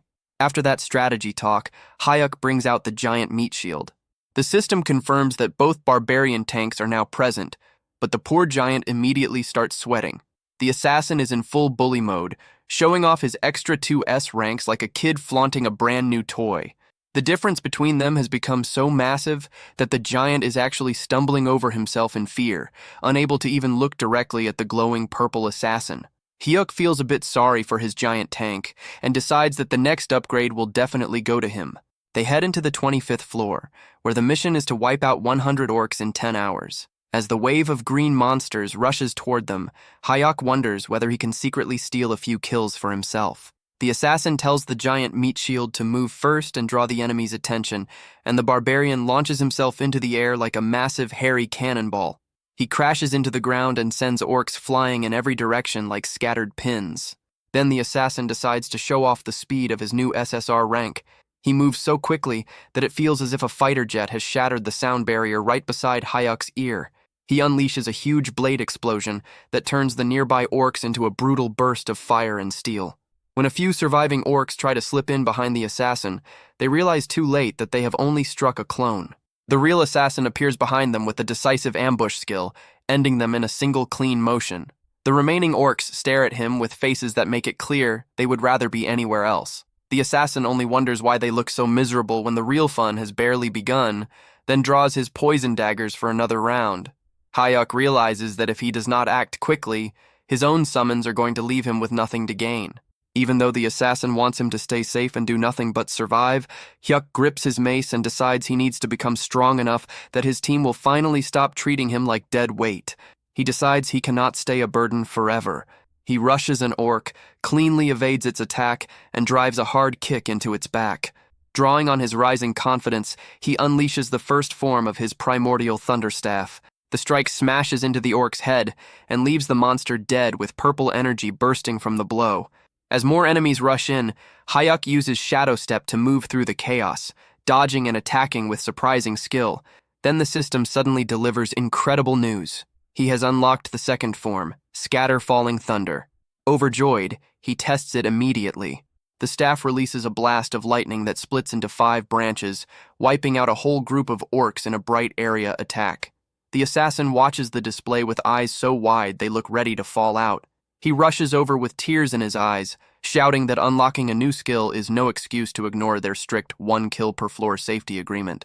Hyuk instantly starts sweating and stammers out an apology. But then the professional coward experiences a rare flash of defiance. He wonders why he is always acting afraid around his own summons. Straightening up, he boldly declares that while he may be weak in the real world, inside the tower he is an absolute alpha. The assassin nearly breaks down, begging him to put safety first, but Hyuk brushes it aside.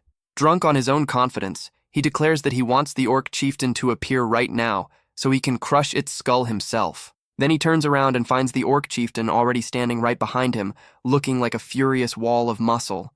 Our boy's whole alpha act vanishes in an instant. He drops his weapon, cries out for his bodyguard, and is immediately pulled out of danger by a very pleased, grinning assassin. Realizing he should have kept his mouth shut from the start, he points a shaking finger at the giant monster and orders his team to erase it. The summons are more than happy to obey. The giant meat shield rushes in from the front, while the assassin slips behind the distracted beast with his dirty ambush skill, bringing the boss fight to an end within seconds. System windows instantly fill Hyuk's vision. The 25th floor is cleared with an S++ rank, earning him another platinum badge. Because he has now piled up 25 of them, the system offers him a major reward. He is given the choice between trait enhancement, skill copy, a random item, or summon grade enhancement. He immediately chooses trait enhancement, knowing only an idiot would pick anything else. His status window updates and raises his simultaneous summon limit to 3, not counting himself. That means they are now a proper 4-man squad, and his next random summon cooldown is exactly 18 days away. To celebrate the victory, Hyuk treats his summons to a huge meal of spicy pork. When asked whether he can handle the heat, the assassin reacts with open confidence, acting as though being weak to spice is something beneath an SSR-ranked being. The giant happily devours his portion and says the food actually tastes sweet. Suspicious, the assassin takes one bite. A moment later, he is shaking on the floor and crying as the spice destroys his mouth. The giant looks up at Hyuk with bright eyes and casually suggests throwing the dying assassin in the trash and summoning a replacement. Hyuk only laughs at the betrayal. Feeling unusually confident, Hyuk decides it is finally time to tell his family the truth. He arrives home carrying expensive premium beef, and that alone causes immediate panic. His brother grabs him and demands to know where he got the money, while his mother starts asking whether he kept the receipt so the meat can be returned. His father plays peacekeeper and tells everyone to stop talking and just eat the expensive food. As he watches his family finally enjoy a proper meal, Hyuk drops the truth on them. He tells them that he is an awakened player. The table falls completely silent. His brother tells him to stop talking nonsense and eat his fruit. His mother assumes it is some awful joke, and his father asks whether he is talking about a video game. Since words are clearly not enough, Hyuk makes a quick call to the management team leader. Soon after, the whole family is standing in the lobby of an incredibly luxurious association building. The team leader formally tells his mother that her son is a precious national asset and a highly valued elite player. He then leads the stunned family upstairs and opens the doors to a huge, glittering penthouse. Hyuk gestures at the absurd display of wealth and calmly tells them that they live there now, leaving the entire family completely speechless. At the awakened management department, Joo-hyuk finally signed the agreement. Until not long ago, he had never imagined that he would end up accepting an elite contract. Life had turned in a direction he never expected.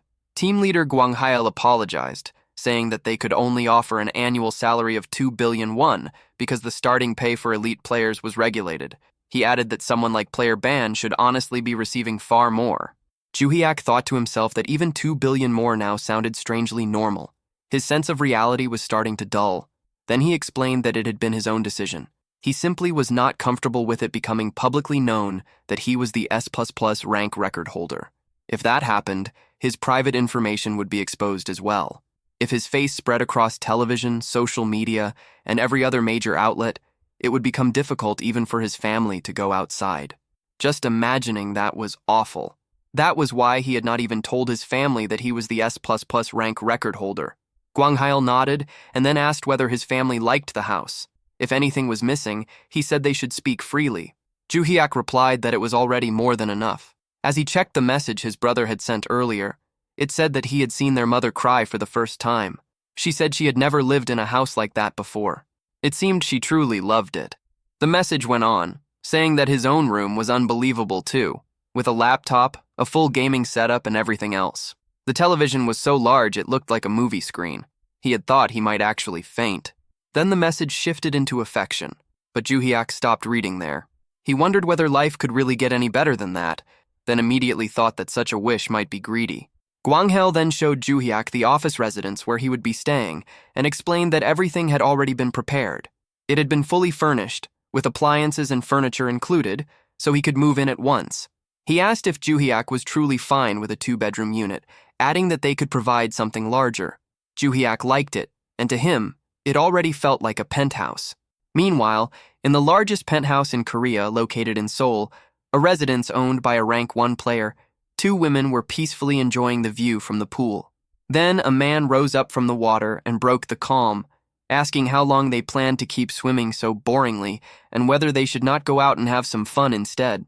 This was Joo-hyuk, the rank 1 player. His trait was all-weapon warrior. He held the highest proficiency across all weapons and possessed many deadly and ultimate skills. At present, he was climbing the highest floors of Korea's Black Tower. He lifted shot glasses filled with whiskey and remarked that one glass alone was worth 5 million won. Then he jokingly asked how the liquor tasted. One of the women laughed and said that if the alcohol tasted sweet that day, she might end up drinking all of it. Another woman then said that she had been curious about something. She noted that since he was a top player, he might know the answer. Hugh Keelman asked what it was. She then asked who on earth the record holder was for consecutive S++ clears through the 25th floor. That was all anyone had been talking about lately, and she was genuinely curious. He scoffed and asked what was so impressive about a mere 25th floor. He said he had no interest in some low-level nobody like that. But she kept pushing with a teasing tone, saying that an S++ clear was a world first, and asking whether he truly was not curious that such a player existed in their own country.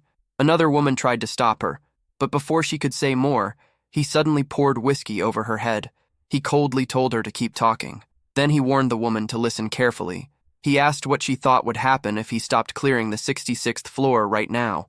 She froze in place. The Black Tower was currently forming in Gangjeong, but he asked what would happen if it appeared near a major city next time. Would South Korea be destroyed?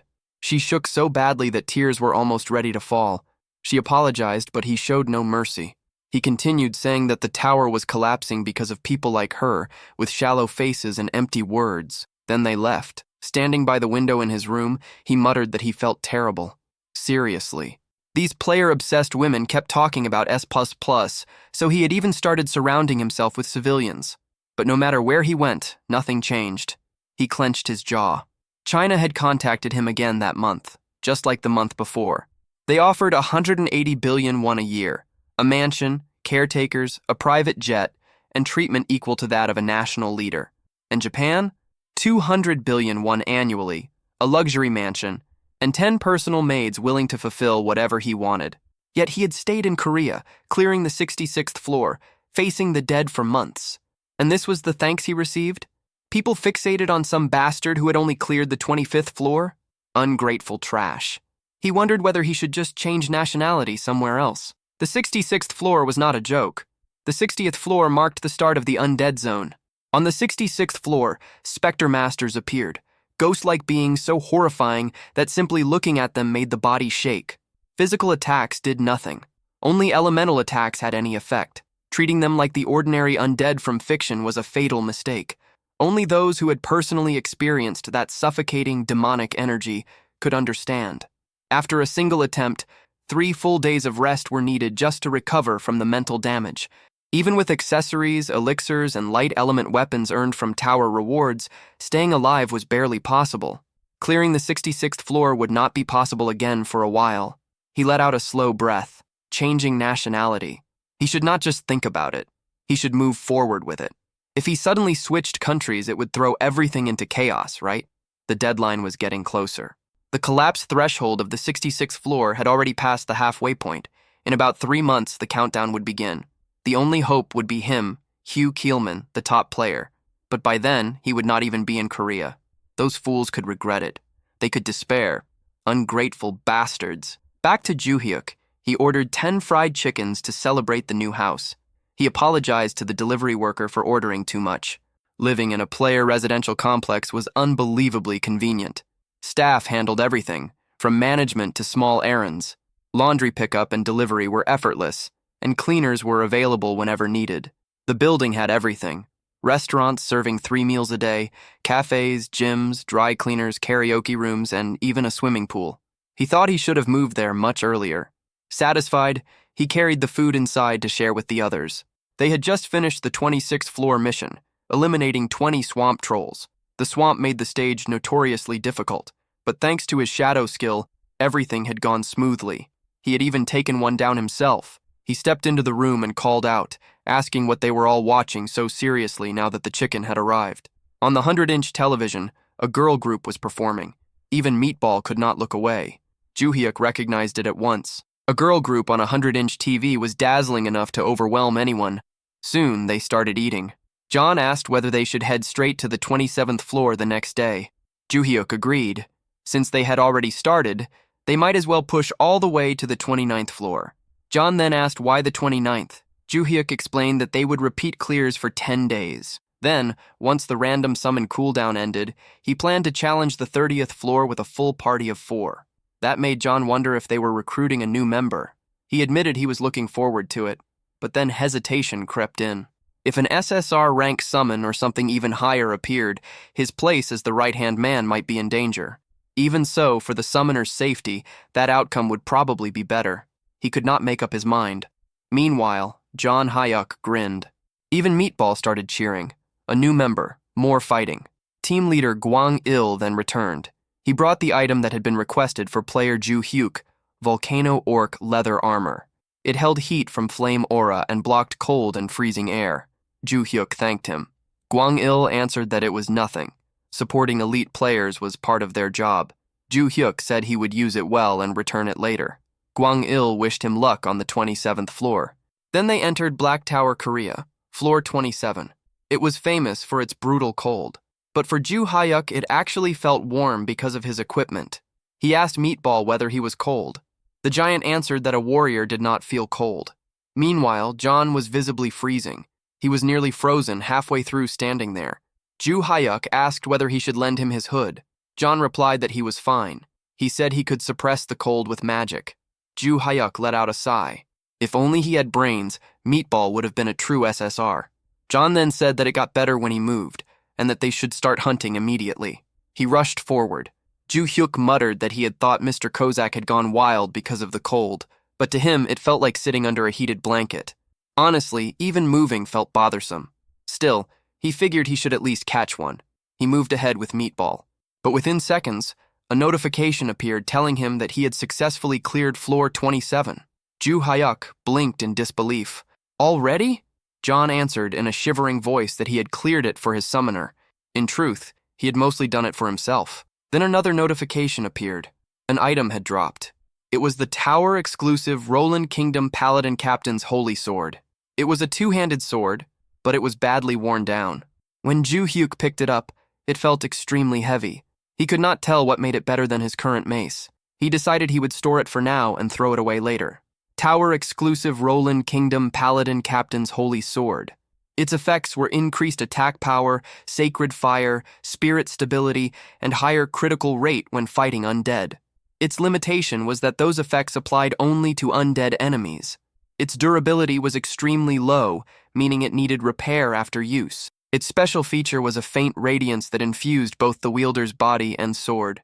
Joo-hyuk asked Meatball whether he wanted to try the sword, but the giant muttered that a warrior used his fists. Then Joo-hyuk turned to John and asked whether he needed it.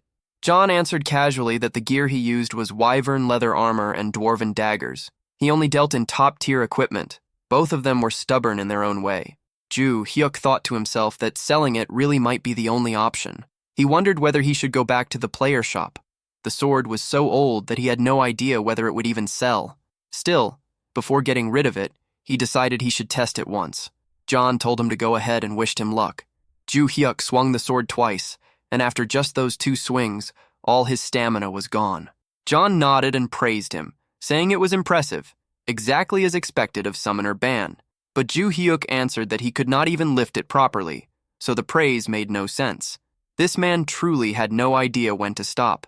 Even so, John added that he had done well. After all, physical ability was limited outside the tower. Joo-hyuk then asked whether there was really no way to remove that limit. John paused for a moment before saying that it was possible. If the boundary between the real world and the tower disappeared, that restriction would be lifted. The many towers across Earth would collapse, and reality itself would become the same as the tower. And when that happened, players would be able to use their full power. He looked at him with a serious expression and said that such a thing would be a sign of coming disaster. At the Japanese embassy in Korea, located in Gwanghwamun, a call came in. The message said that the rabbit wanted to leave its old nest and move to a new one. The rabbit referred to none other than the rank 1 player, Hugh Keelman. That was good news. Very good news indeed, the counselor replied. However, he added that the caller would have to bring him over personally. The wolves were watching the rabbit. He told them not to worry, saying calmly that he would handle it. Counselor Tomo of the Japanese embassy gave a faint smile. A storm was about to strike. 2 days later, at Black Tower in Gwanghwamun, Republic of Korea, floor 65 had been cleared. Progress stood at floor 66 with the deadline showing 92 days, 13 hours, 34 minutes, and 52 seconds. Jung-hook felt uneasy as he remembered what John had said about it being an omen of doom. Still, the higher floors were meant to be handled by top players like Hugh Keelman, right? Worrying would not change anything. He only needed to keep climbing at his own pace. So he decided that since they had cleared the 28th floor yesterday, today they would take on the 29th. The 28th floor had been troublesome, with giant trolls attacking from the tops of enormous trees. It would have been difficult for John alone, but thanks to Meatball, they had managed it. Thinking back, Jung-hook wondered how they had even dealt with those trees. If Meatball had only a little more intelligence, he would have been a true SSR. They had dropped from the trees like chestnuts. John had shouted a warning, and his finishing strike had been clean. But the 29th floor was different. It was infamous for its filthy plague trolls, creatures that wandered around dripping yellow pus and foul discharge. Some players had even gotten sick during their attempts. Jung-hook decided they needed to prepare carefully, then summoned John and Meatball. John immediately announced his presence with pride, saying he was at his summoner's service. Meatball quietly said that he was there as well. Jung-hook muttered for Meatball to please stop calling himself Meatball. Then they entered the 29th floor. Jung-hook asked whether the two of them were really fine without masks. Meatball confidently answered that warriors did not get sick. John replied that he was SSR and that wearing a mask only made it harder to breathe and move, so he would simply accept the risk. Surprisingly, because the two of them completely ignored the disease threat, their hunting speed was even faster than it had been on the 28th floor. They cleared it quickly. Afterward, John asked whether they would be having dinner together again that day. Jung-hook hesitated. Then he apologized. John blinked, clearly not understanding why he was apologizing. Jung-hook unsummoned both of them and mentally cursed himself as a traitor and a terrible employer. He thought they could spit on him if they wanted. But then his thoughts turned to the new house. If plague got inside it, that would be a disaster. He looked at Meatball. The giant was huge and would spread contamination everywhere. How were they supposed to go back together like that? The next day, at the gym inside the awakened management department, a woman was doing squats with a barbell. After finishing her set, she dropped the weight. She was Nam Gun, Korea's rank 2 player, a trained swordswoman currently climbing the 62nd floor. She frowned. The dark zombies on the 62nd floor released an aura that corrupted players during battle. She could not see a way past it. She clenched her fists and wondered if this was her limit. Even if that was the case, as an elite player, she believed she had to keep moving forward until her body gave out. She drank a protein supplement. At moments like this, mindset mattered. She prepared herself for another set. But suddenly, people rushed past her. Mina was among them. Something was clearly happening. Mina quickly explained that news had just broken. A press conference was underway and Hugh Keelman was speaking with a cold tone. He criticized the Awakening Management Department, saying it focused only on policy while neglecting allied teams. He declared that the future of the Republic of Korea looked bleak. Then he announced that he would leave Korea that very day and continue his career as a Japanese player. The news hit Jung-hyuk like a shock. Hugh Keelman, the country's top player, was switching nationality. Team leader Gwang-il confirmed it. That was why they had urgently called him in. He carefully asked how long it would take Jung-hyuk to reach the 60th floor. Jung-hyuk let out a quiet breath. He had expected this question. He explained that he was currently on the 29th floor. Even if he cleared one floor each day, it would take about 37 days to reach the 66th floor. The deadline was around 90 days, so it might look possible. But realistically, it was not that simple. For difficult sections, he would need at least 10 days of preparation. And according to his contract, climbing higher floors was entirely his own decision. Gwang-il lowered his head in apology. They had just signed the contract, yet he was already asking for something this heavy. Still, the situation had left them desperate. Jung-hyuk thought to himself that seeing that expression only made it harder to refuse. Even so, what seemed impossible might still be forced into reality. At that moment, the door suddenly burst open. It was Nam Gyun. She had rushed in after hearing the news from Mina. She asked immediately about light attribute items from the United States. Gwang-il shook his head. Those items were still extremely rare worldwide. She nodded, apologizing for her urgency, then noticed Jung-hyuk. She realized there was a guest present. Jung-hyuk froze under her gaze. Gwang-il hesitated before explaining who he was. Jung-hyuk quickly bowed, saying he was only there to sell some items. For someone like him, this moment alone felt like a major achievement. He then remembered something. He mentioned that he had obtained an item earlier and offered it for her to examine since she needed light attribute equipment. He showed her the sword. She carefully inspected it and asked if she could take a closer look. Jung-hyuk agreed immediately, his face flushing slightly.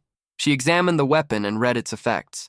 Increased damage against undead and improved critical rate. Her eyes widened. She had never seen effects like that before. Then she placed her hand on his shoulder and asked him to lend it to her just this once, promising to repay him in any way. Jung-hyuk froze completely. Her face was close, far too close. His thoughts stopped entirely. He could not process anything beyond how beautiful she looked. For a brief moment, his mind drifted away from reality. He imagined an impossible future, standing beside her, living a completely different life. But in reality, he was simply standing there, lost in his own thoughts, with an awkward expression frozen on his face. Then she spoke again, asking whether he had just said he would lend her the holy sword. That was when Jung-hyuk finally returned to reality. He realized that he had drifted off into a ridiculous fantasy without even noticing. Startled, he straightened up at once. He quickly confirmed that yes, of course, he would lend it to her. He told her to use it freely and let him know how it performed. She thanked him warmly, calling him Player Bong, and said that if he ever needed help, he could ask at any time, and she would do whatever she could. She prepared herself almost instantly. She declared that she would challenge the 62nd floor right away. Gwang-il told her to return safely. As she left, Jung-hyuk wondered whether the sword would actually be useful. He hoped the review would be good enough that he could sell it for a decent price. He had planned to get rid of it anyway, so there was no point in getting greedy now.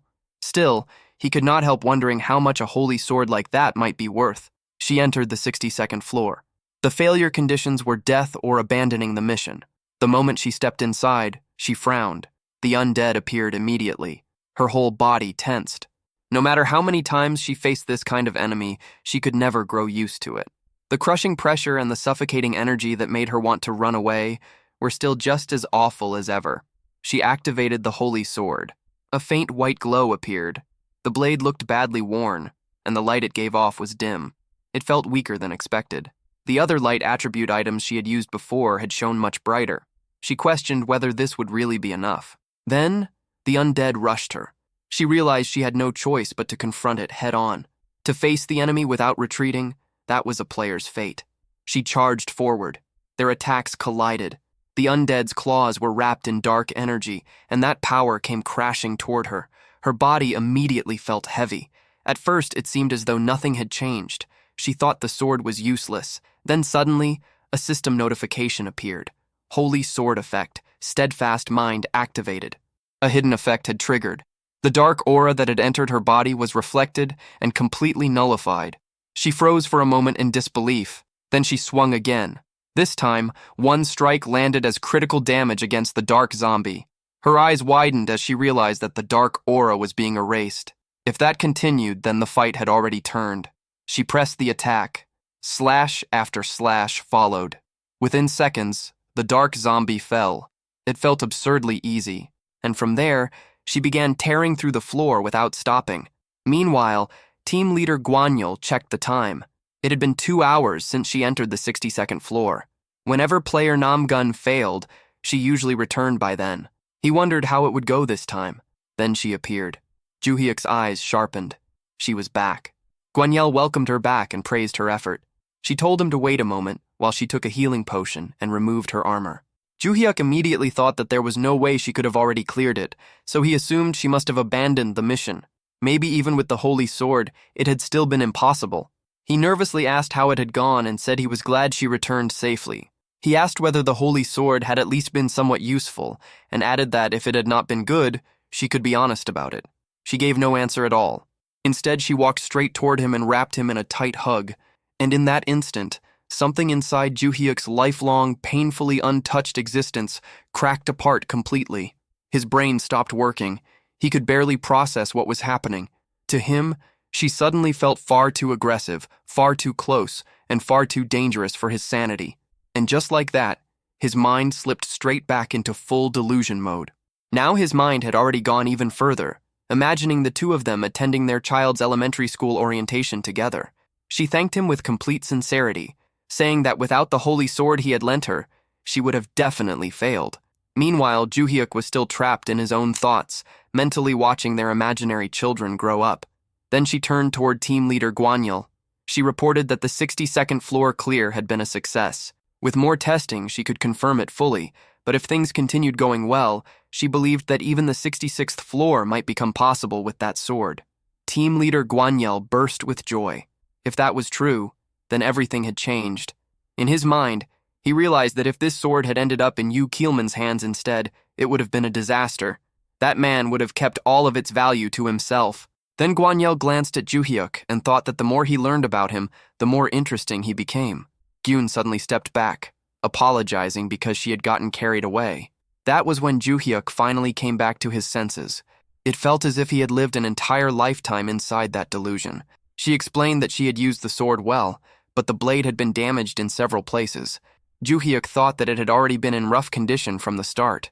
At this rate, it would probably wear down completely after only a few more uses. Gwanyil added that this was not a problem. There were skilled craftsmen in the player workshop, and with proper repairs, the sword could last much longer. Relief appeared on her face. Juhyuk then asked whether the repair costs would be high. Gwanyil immediately answered that the department would cover it. Juhyuk hesitated for a moment, then asked whether they would rather buy it from him outright, since they were going to need it for clearing the higher floors anyway. Gwanyil shook his head. In his view, selling it would be a mistake. Renting it out would be far more profitable while still keeping ownership. There were hundreds of towers across the world, and most countries had not even reached the 60th floor yet. That meant people would come looking for this weapon. It could be rented out for 10 billion won every single time it was used. Juhyuk froze. A rental business. Pure profit. Gwanyil continued, saying that the department would even handle all the rental procedures for him. Juhyuk nodded immediately. Then he offered to rent it to the department for 1 billion won for now, while leaving room to expand globally in the future. Gwanyil quickly waved that idea away and said there was no need to worry. The department would handle everything. Once all of it was settled, Juhyuk was overflowing with excitement. 10 billion won per rental. It did not even feel real anymore. This was no longer just a sword, it was a gold mine. So he declared that the day called for a celebration. He bought food for John and Meatball. John was thrilled, clearly touched that Juhyuk had personally bought it for them. Even Meatball was overjoyed, saying that no one had ever treated him this well before. Juhyuk told them to eat as much as they wanted and not hold back. He admitted that thanks to the two of them, he had made it this far. That evening, breaking news spread across Korea. The 62nd floor had been cleared successfully. A new holy sword with divine attributes had been revealed. Player Nam Gun had emerged as a new hope for the 66th floor. People even began forgetting Yu Keelman. And just like that, because of Juhyuk's unexpected contribution, Korea's crisis slowly started turning into an opportunity. 10 days later, Juhyuk had spent the past stretch of time repeatedly clearing the 28th floor as preparation. Now the long-awaited moment had arrived. The cooldown on the random summon had finally ended. He washed himself carefully, trimmed his nails, and had even been fasting since the day before. He wanted the best result possible. He clasped his hands and prayed for something incredible. SSR. No, even better. LSR. Legendary super rare. John smirked and told him not to worry, saying it would turn out fine. Surely they would not end up with another summon like Meatball. Meatball immediately reacted to that. Juhyuk replied that there was nothing wrong with Meatball. After all, he had helped them clear so many floors already. John let out a sigh. Then he looked at Meatball, and the giant only smiled brightly. He told her not to smile like that again because it was unsettling. Then he forced himself to focus. Juhyuk called out for the random summon, praying that the result would be a high grade. A light appeared. A figure began to take shape, and it looked like a woman. It was a female summon. The light slowly faded, and she stepped forward with calm grace. She thanked him for summoning her and humbly greeted Master Ban. Her name was Giant Dao Rei. All three of them were stunned. She was clearly extraordinary, and the shock in the room spread instantly. Juhyuk asked what they were supposed to do now. John could only repeat the same question. Then the girl suddenly summoned a sword along with shaman bells. She declared with solemn resolve that although she might be lacking, she would devote her life to serving Master Ban. Juhyuk blinked at the sight of the sword and the bells. Was she really a shaman? Then her eyes sharpened, and her tone turned cold. She snapped at the others, demanding to know why they were staring at her like that. She asked how they dared look at a maiden with such greedy eyes, and warned that if they had any improper thoughts after seeing her beauty, they would not escape divine punishment. John flinched and tried to brush it off, claiming he had only been curious. She immediately shut that down and called him a liar. Joo-hyuk looked completely confused. He had no idea what kind of situation he had just summoned into existence. He quickly tried to interrupt and calm things down, but the moment her gaze turned toward him, her entire expression softened. She told him that he could look as much as he wished and simply sit back and enjoy the sight. Joo-hyuk froze. Was there seriously not a single normal summon among his followers? Still, SSR was an enormous win. She matched the rank of his strongest existing summon. Then another thought hit him. Were there different levels even among SSR summons? He checked her details. Name, Giant Dao Rei. Grade, SSR Super Special Rare. Type, Priestess. Affiliation, Imperial Shrine of the Heavenly Empire. Manifestation duration, 5 hours. Cooldown, 3 hours after dismissal. She was described as a strict, solemn, and commanding high priestess, the kind of person who killed the mood the moment she entered the room. Then suddenly, Joo-hyuk was dragged into her memories. He saw a vast empire. She had once been the princess of a great nation. From childhood, she showed deep interest in shamanism and eventually rose to become the empire's high priestess. After her father died, her younger brother took the throne, but he was soon murdered by their uncle, who stole the crown for himself. Consumed by fury, she swore revenge. She carried out a forbidden ritual, a death curse. Her uncle prepared for it, even sacrificing others to redirect the curse away from himself. But she was no ordinary shaman. She had been taught directly by the gods of the empire. Once her ritual was complete, nothing could endure her power. Her revenge succeeded. But using such a curse for personal vengeance was a violation of the natural order. The backlash consumed her, and she died young.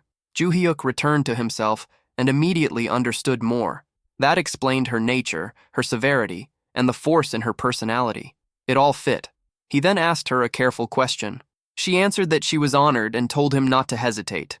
He asked who had founded the Chang Empire. She answered without the slightest delay. It had been the great King Jianlong, the ruler who defeated the wicked Wang and Kim clans and expanded their territory all the way to Goryeo. He had been a great ruler who changed the nation's name from Baekje to Chang. Joo-hyuk asked if that meant the giant founder of later Baekje was the one she was referring to. She slowly nodded and confirmed it. Then Joo-hyuk fell into thought. A parallel world. In her world, later Baekje had unified the 3 kingdoms instead of Goryeo. Kozak had once mentioned that his previous world also resembled modern Earth. Joo-hyuk kept thinking. The history before the 3 kingdoms matched what he knew. It seemed that history had split off exactly around that era. It was fascinating. No wonder she carried herself that way. She had literally been a princess. Then suddenly, another thought hit him. He had been fasting since the day before for the summon. Now that everyone was gathered, maybe they should eat some ramen. John agreed immediately and asked for a mild one. Then Joo-hyuk turned to Jian and asked about her choice. She hesitated, feeling that being picky about food went against proper conduct. Meatball said everything sounded amazing. John added that anything made by Master Bong was the best. Joo-hyuk smiled and said he would make it quickly, telling them to just grab a large bowl. Then Jian suddenly exploded. She demanded to know how they could act so shamelessly when they were merely summons. She said they deserved a beating and told them to get lost immediately. How could they allow Master Bong to prepare food with his own hands? Her sudden outburst startled Joo-hyuk. John protested, saying that they were the same rank, so he could not understand why she kept talking down to them. But Jian stepped forward with overwhelming authority. She said she had tried to stay reasonable, but now it seemed she would have to curse them just to make them understand. John immediately backed away. A curse was not something he wanted anywhere near him. In the very next moment, they were all in the kitchen. John declared that he would make the ramen. Even Meatball ended up struggling with the pot. Joo-hyuk let out a sigh. A crazed assassin and a savage warrior. Apparently even these death-defying lunatics still had things they feared. After the meal, Joo-hyuk asked if they should head to the tower. Jian declared that this maiden would serve him with complete loyalty and that he only needed to give the order. Then they entered the 30th floor. Joo-hyuk thought that Jian joining them might actually be a good thing. Kozak was completely intimidated by her now, so maybe that would force him to behave. John warned him not to act carelessly. Jian snapped right back and called him a brat, telling him to mind his manners. John answered that loyalty meant safety first. Meatball then declared that he would handle everything himself and that he would protect the summoner even if it cost his life. Jian heard that and turned to John, saying that although she first took him for ill-bred trash with no manners, his spirit was at least in the right place. John flushed a little and muttered to himself, wondering if the hierarchy had already been settled. The mission appeared. Defeat 18 trolls and 1 twin-headed troll. Time limit, 13 hours. John started analyzing the situation. He wondered how a shaman like Jian actually fought. Based on her past, he assumed it would involve curses. Maybe she would unleash some kind of death ritual on them. Then Jian suddenly summoned speakers. Normally, she explained, she would need a master drummer, but since she was alone, she had to make do with another method. Then she began the ritual. She declared that the god's protection was with Master Bong and ordered the wicked spirits to disappear. Divine energy spread across the battlefield. Meatball's body swelled with power, and his skin turned hard like steel. Even the troll's attacks could not leave a mark on him. With a single swing, he erased more than 10 trolls at once. Jong Hyuk's senses grew sharper. His attacks felt quicker, cleaner, and far more deadly. The trolls themselves began to slow down. He immediately realized that she was applying buffs and debuffs at the same time. He had never seen anything like it before. His fighting spirit surged wildly inside him. So he shouted that it was time for him to hunt some too. He tried to rush toward the trolls, but Jian grabbed him at once. She told him to hold back, insisting that combat was best left to his servants. He only needed to sit comfortably and watch. Jong Hyuk felt frustrated. He only wanted to take down one. But Jian could not understand why he would lower himself to stand beside such lowly beings. She insisted that he must not degrade himself like that. Jong Hyuk realized he was about to miss everything again. He told her to let go, but she refused. He could only curse the situation as it happened all over again. Before he could do anything, the mission was already finished. A level-up notification popped up. Jong Hyuk let out a sigh and thought bitterly that he had not managed to defeat even one enemy. He felt that he should have ignored her and forced his way in. Then Jian looked at him. She asked whether he was displeased. Her eyes shook visibly. She looked as though she might start crying at any second. Jong Hyuk froze. For a moment, he could only stare, realizing that she really did look like she was about to cry. Leaving Ju Hyuk stunned and with no idea how to respond, he stood there completely lost as Giant Delray broke down in tears. Through her crying, she tried to explain that everything she had done came only from worry for his safety. Again and again, the people around her had disappeared, and she was terrified that the same thing would happen once more. Hearing that, Ju Hyuk finally began to understand the burden she carried. She had lost her father at a young age, been betrayed by someone she trusted, and had even watched her younger brother die. Even knowing the price, she had still chosen revenge, fully aware that it would take her own life in return. The feelings behind that choice, the loneliness, the fear, and the despair, suddenly became much more real to him. She was not just a summoned being tied to a duty, but someone with a fragile heart hidden beneath a cold and disciplined exterior. Ju Hyuk reassured her and promised that he would stay safe and would not recklessly throw himself into danger. That simple promise was enough to settle her. At that moment, John and Go Bang returned after finishing the cleanup. The instant John saw her crying, he completely misunderstood the situation. Assuming it had something to do with him, his reaction only made things worse. Covered in monster blood, he immediately drew her anger again and was quickly chased off under the threat of another chant, leaving him no choice but to retreat without resistance. Later, back at home, Ju Hyuk counted the rewards they had gained from their progress. After collecting 30 badges, he unlocked a hidden reward, a cooldown reset ticket for his summoning skill. The idea of calling another companion right away crossed his mind, but when he looked at his current group, he decided not to do it. Their strength was already more than enough, and it seemed smarter to save that chance for a moment when it was truly needed. Meanwhile, Ga-hyun continued climbing and successfully cleared the 63rd floor. News of her success spread quickly, drawing attention to how important the Holy Sword had become against undead enemies. With that weapon, as long as the dark aura could be resisted, the undead were no more dangerous than ordinary monsters. As the deadline to conquer the 66th floor grew closer, tension spread throughout the country. With Gwangil gone, uncertainty weighed heavily on everyone. Even so, Ga-yun publicly declared that the goal would be reached within a month. Plans were also announced to rent out the Holy Sword internationally, though one exception was made completely clear. It would never be lent to the country that Gwangil had chosen to join. During all of this, Gwangil reacted with open fury, blaming the entire mess on the fact that the sword had not been revealed earlier. At the same time, pressure from higher authorities forced him to speed up his own climb, pushing him to challenge the 57th floor immediately and even appear on television to calm public opinion.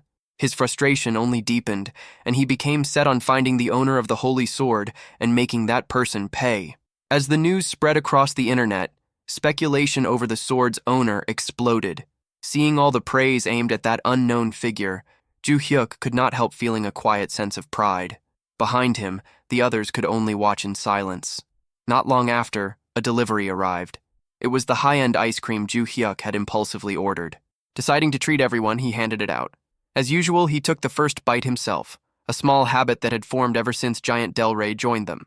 Go Bang and John immediately gave in and ate without restraint, while Giant Del Rey at first tried to keep her dignity, criticizing their poor manners. But the moment she tasted it, that composure fell apart.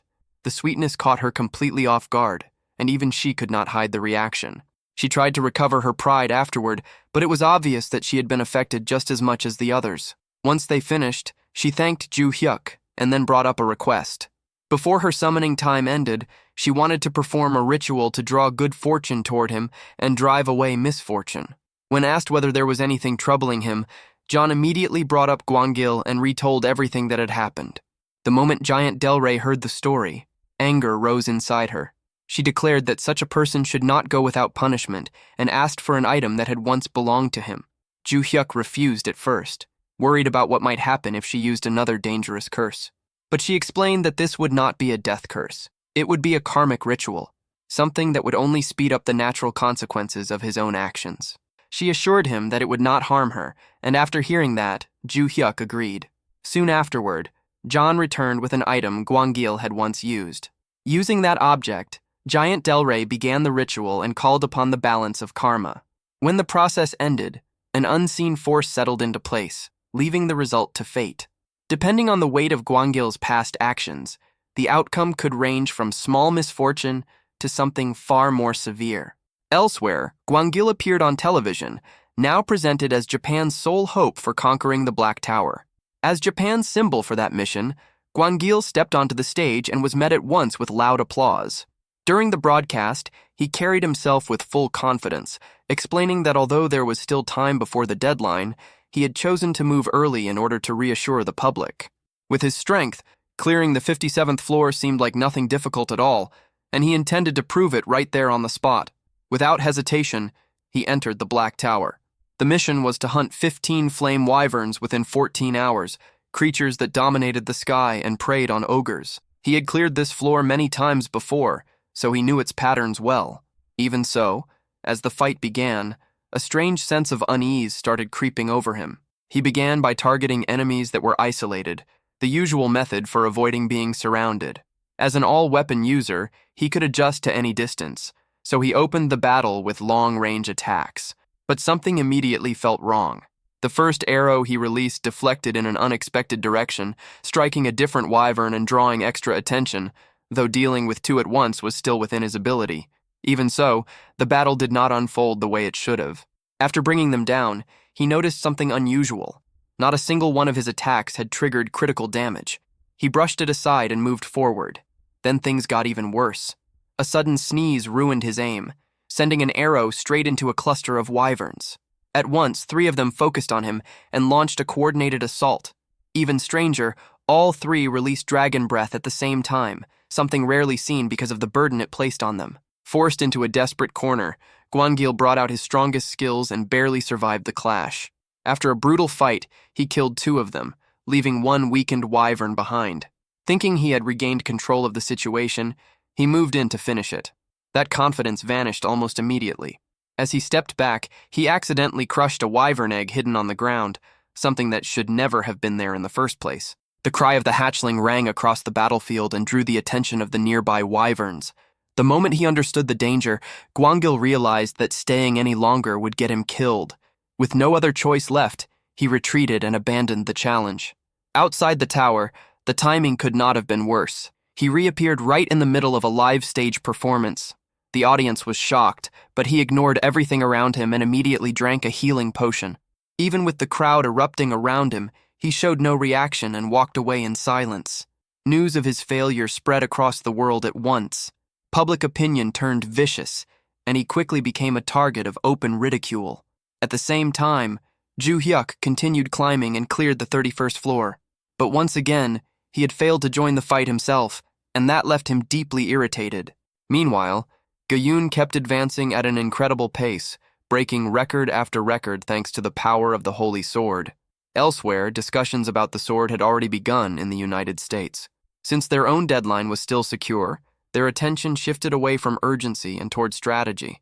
They decided to delay negotiations and use Japan's growing desperation to squeeze out the highest possible profit, planning to wait until the pressure reached its peak before acting. Then news spread that Chow Min had failed the same floor twice in a row. As a result, he had completely vanished from public life, unable to even step outside his own home. All across Japan, public opinion had turned against him, and a clip of his humiliating collapse spread everywhere, making his situation even worse. Bong Ju-hyuk thought about it and felt that Chow Min was simply facing the result of his own choices. There was some curiosity over whether that curse would last forever, but it was understood that it would not. Once the balance of his actions was restored, the curse would naturally fade away. Even so, although he believed it was deserved, Bong Ju-hyuk still felt a small trace of pity for him. Then his attention shifted, and his energy returned. It was time to challenge the 32nd floor. Cossack prepared himself with a short warm-up, eager to push his efficiency in combat as far as possible. Meanwhile, Mikasa stayed calm and ready as always. At the same time, Meatball was visibly thrilled, practically shaking with excitement at the thought of hunting monsters again.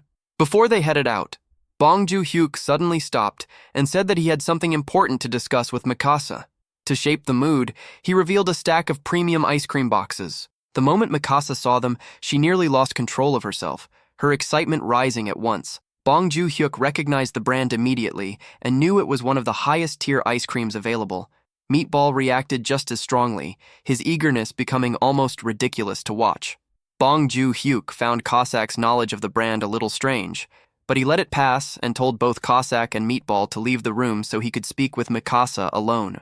The two reacted dramatically, begging not to be left out, their emotions swinging all over the place. In the end, Bong Ju-hyuk had to promise them meat if they left, and that instantly changed their attitude. Without any further resistance, they walked out. With the room finally quiet, Mikasa reached toward the ice cream, overcome with delight. She looked at Bong Ju-hyuk with clear admiration, obviously pleased by what he had brought her. But he shifted the conversation and questioned whether it really made sense for someone like him to contribute so little in battle. Determined to change that, he declared that from that point on, he would personally hunt several monsters himself. Mikasa tried to negotiate, aiming to limit his involvement for the sake of his safety. After going back and forth for a while, they reached a compromise. Bong Ju-hyuk would kill 3 monsters per floor. With no better option left, Mikasa accepted the condition. Soon after, they entered the 32nd floor. The mission there was to eliminate Stage 2 Minotaurs. Bong Ju-hyuk explained that Minotaurs appeared from the 31st to the 35th floors, with their stage rising on each level. The environment on those floors suited them perfectly, allowing their bodies to grow larger and larger. While Meatball stood at about 3 meters, the king of those creatures could reach 6 meters in height. Even the Stage 2 Minotaurs standing before them now were around 4 meters tall. Their sheer size alone was enough to shake anyone. Seeing such a huge enemy from up close, Bong Ju-hyuk felt doubt creeping in. After pushing Mikasa to let him fight, backing down now would be humiliating. Just as hesitation started to settle in, Mikasa activated her support magic from behind. Her spell strengthened Bong Ju-hyuk and his summons at the same time, while also slowing the enemies. Encouraged by that silent support, he looked around. Meatball was already holding his ground and had brought down several Minotaurs. Cossack stood nearby, ready to step in at any moment if things went wrong. Realizing he was not alone, Bong Ju-hyuk gathered himself and moved toward his target. The Minotaur attacked first, trying to crush him with force, but Bong Ju-hyuk pushed ahead, using Shadow Step to slip around it. At the right moment, he activated the 3rd form of his primordial Thunder Staff, Falling Thunder Flash, and drove the attack straight into the creature's head, bringing it down in one clean strike. He thought about how repeated floor clears had allowed him to unlock that new form. Its speed and power were on a completely different level, though the cooldown was longer. Despite the fear he had felt at the start, he managed to keep his promise and defeat 3 monsters himself, while Cossack and Meatball cleaned up the rest. Once again, the floor ended with an S++ rank, earning him another platinum badge. The following day, attention turned to Anya, who had just returned from a higher floor. When asked about her progress, she described the 65th floor as extremely difficult. At first, it sounded as though she had struggled badly, but it soon became clear that she had still cleared it in only 6 hours. Everything was moving according to plan, and after a short rest, she intended to challenge the 66th floor. Elsewhere, officials gathered for a meeting to discuss the situation. Even though Chow Man's failures in Japan did not directly affect Korea, unease still remained. After a long discussion, one conclusion was reached. The 66th floor had to be cleared at any cost. Doing so would buy them another 6 months. There was confidence that Bong Joo-hyuk could reach the 60th floor within that time, allowing him and Anya to join forces on the upper floors. Still, one concern remained. People began to worry about whether Bong Joo-hyuk's holy sword would last that long, considering how badly its condition had already started to decline. Even with that concern, trust in his ability remained strong. People compared him to other top players and kept reaching the same conclusion. Bong Joo-hyuk was exceptional, possibly even beyond them.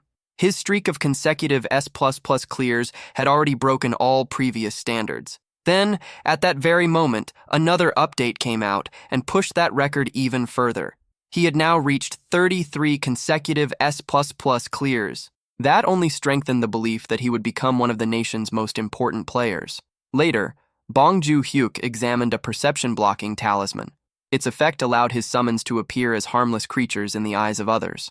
To normal people, they would still seem ordinary, and even powerful figures from the past had once used tools like this. When he tested it, he realized it worked perfectly, even on Meatball despite his huge size. No one showed fear. Then a notification appeared, informing him that 1 billion won had been deposited into his account as a rental fee for the sword. Realizing that Anya had kept making progress with it, he figured that even more money would follow soon. The thought of that kind of wealth pulled him into a brief fantasy about living in complete luxury. Later, he went outside with his summons and watched how ordinary people reacted to them. One passerby even found Meatball cute, seeing him as a harmless little creature because of the talisman's effect. That confirmed the item worked flawlessly. Satisfied, Bong Joo-hyuk decided to treat his companions to an expensive meal. Even though the restaurant prices were outrageous, he told them to eat as much as they wanted. They showed no concern for the cost and enjoyed everything without restraint. The next day, reality hit him hard. The final bill was enormous, leaving Bong Joo-hyuk staring at it in disbelief. Even so, he forced himself to move past it and turned his attention back to the next goal, clearing another floor. Before long, they arrived at the 34th floor, where the mission was to defeat 20 Stage 4 Minotaurs. The moment Bong Joo-hyuk saw one, he was hit by its overwhelming size. It stood around 6 meters tall and completely dwarfed him. Fear crept in as he wondered how he was supposed to kill something like that. He quickly came up with a plan. First, break its balance by attacking the legs, then finish it while it was unstable. But uncertainty still remained. At that moment, Cossack stepped forward and offered support. On the condition that Bong Joo-hyuk would fight only one monster, he agreed to help. With that settled, Cossack coordinated with Meatball. Meatball took position to assist, planting his stance properly this time. Bong Joo-hyuk understood the plan. He would use Meatball's raw strength to launch himself high into the air. Trusting his team, he ran forward and jumped onto Meatball's hands. With a powerful shove, he was thrown high into the air, but the force was far greater than he had expected. He shot upward out of control, lost his balance in midair, and then began falling faster and faster. Panic hit him, but at the final moment, he activated Shadow Step, slowing his fall and regaining control. In that instant, he felt that something had changed. His movement had become lighter, almost as if he could walk through the air itself. The moment he recognized that shift, he understood that his skill had evolved. He gave this new ability the name Shadow Walker, reflecting its power to let him move freely even in midair. After landing safely, he was filled with excitement at having unlocked yet another skill. The next moment showed Ju Hyuk using Shadow Step through the air itself, leaving his other 3 summons completely stunned. Ju Hyuk remembered something from the past, when his captain had once said that someone had been seen performing shadow steps among the clouds, a story he had never believed. But seeing Ju Hyuk now made it clear that such a thing was truly possible. Ju Hyuk moved closer to the Minotaur, while thinking that he might be traveling too fast, and he questioned whether he could even aim properly at that speed. In the end, he decided there was only one way to know. He then activated the 3rd form of his Primal Lightning Staff, Falling Thunder Flash, and with a single strike, the Minotaur was knocked out instantly. Ju Hyuk felt proud when he realized he had managed to land safely by using the recoil from the attack, though a brief unease followed as he wondered whether he had nearly lost control in the process. His 3 summons stared at him in admiration and praised him openly, describing his talent as blinding and saying that even they could not reproduce something like that. They admitted that their summoner deserved to be called a warrior and showed deep respect, even while continuing to urge him to be careful. One of them added, while pretending to stay calm, that even she had felt her hair rise from worry. Ju Hyuk admitted that he had also been shaken, but somehow he had still managed to pull it off. The summons then immediately moved to finish the remaining Minotaurs, tearing through them without hesitation. A system window informed Ju Hyuk that he had successfully cleared the mission on the 34th floor, gained a level, received 3.4 kilograms of mana stones, and obtained a summon grade-up rune. Ju Hyuk was stunned when he realized that a summon grade-up rune had dropped as an ordinary reward rather than a special bonus, and it felt to him like hitting the jackpot.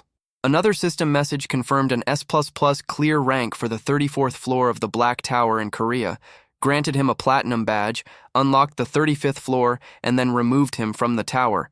After returning home, Ju Hyuk praised all of his summons for how well they had performed. Then, in a private moment, he quietly asked Cossack whether an SSR summon could be raised to LSSR by using the grade rune. Cossack denied it without hesitation, explaining that the rune could only raise a summon as far as SSR. Not long after, Meatball was called over for dinner by Dal Rey. Cossack immediately started complaining to Dal Rey, angrily grumbling about how expensive it was to keep Ju Hyuk's team fed, and Dal Rey also scolded Meatball for eating too much. Meatball became visibly upset and promised that he would eat less from now on.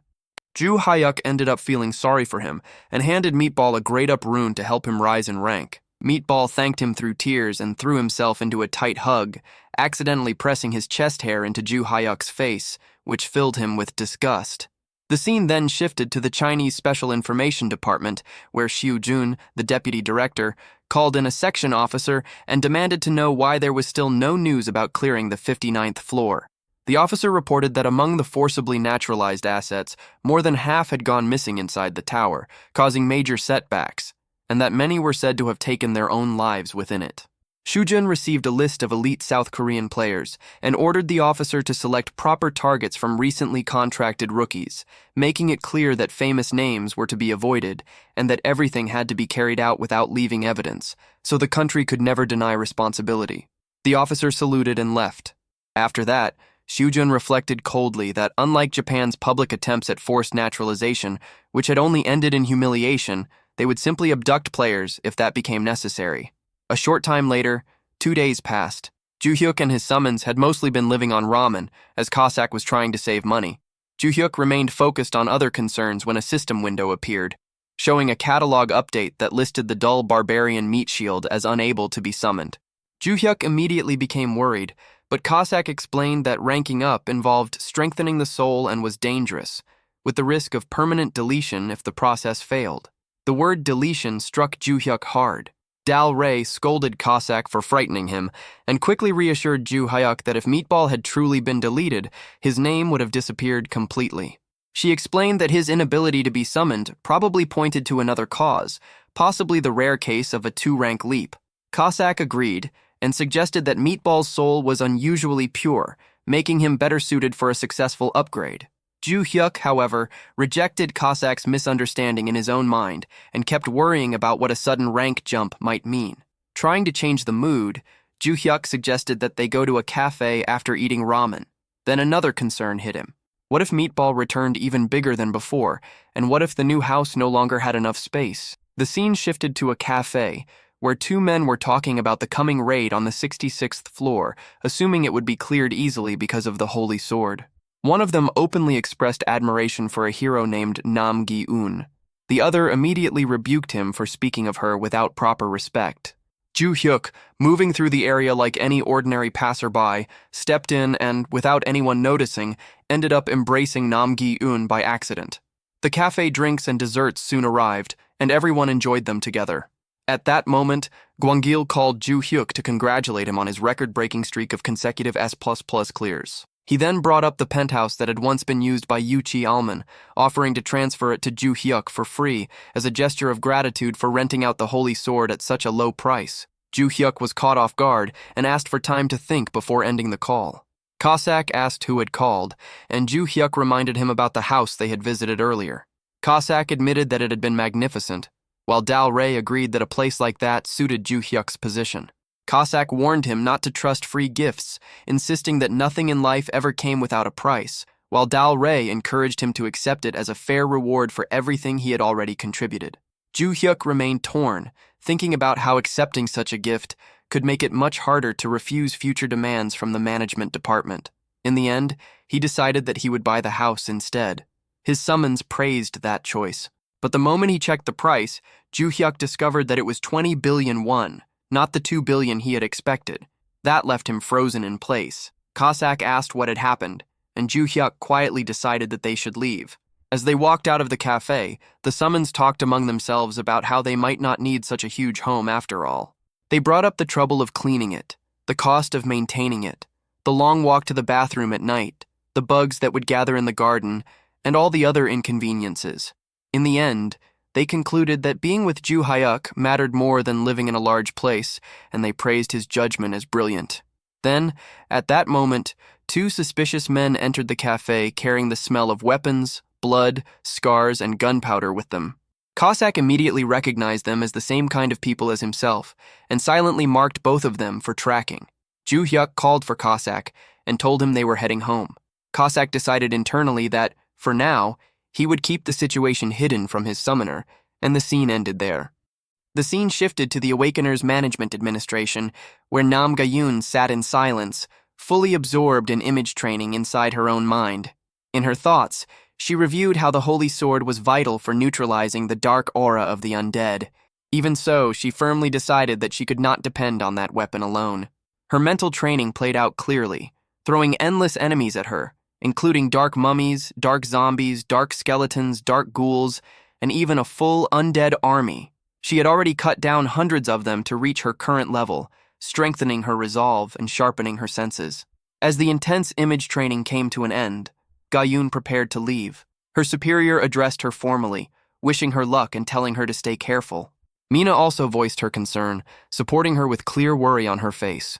With their encouragement behind her, Ga-yoon moved toward the 66th floor of the Korea Black Tower, her focus unshaken as she entered the battlefield. Soon, a skeletal monster appeared in front of her, and without delay, she rushed straight into combat. Hours passed through a brutal struggle, and after 10 exhausting hours, Ga-yoon finally came out of the tower. Her body was drained, her breathing was rough, and the fatigue was obvious.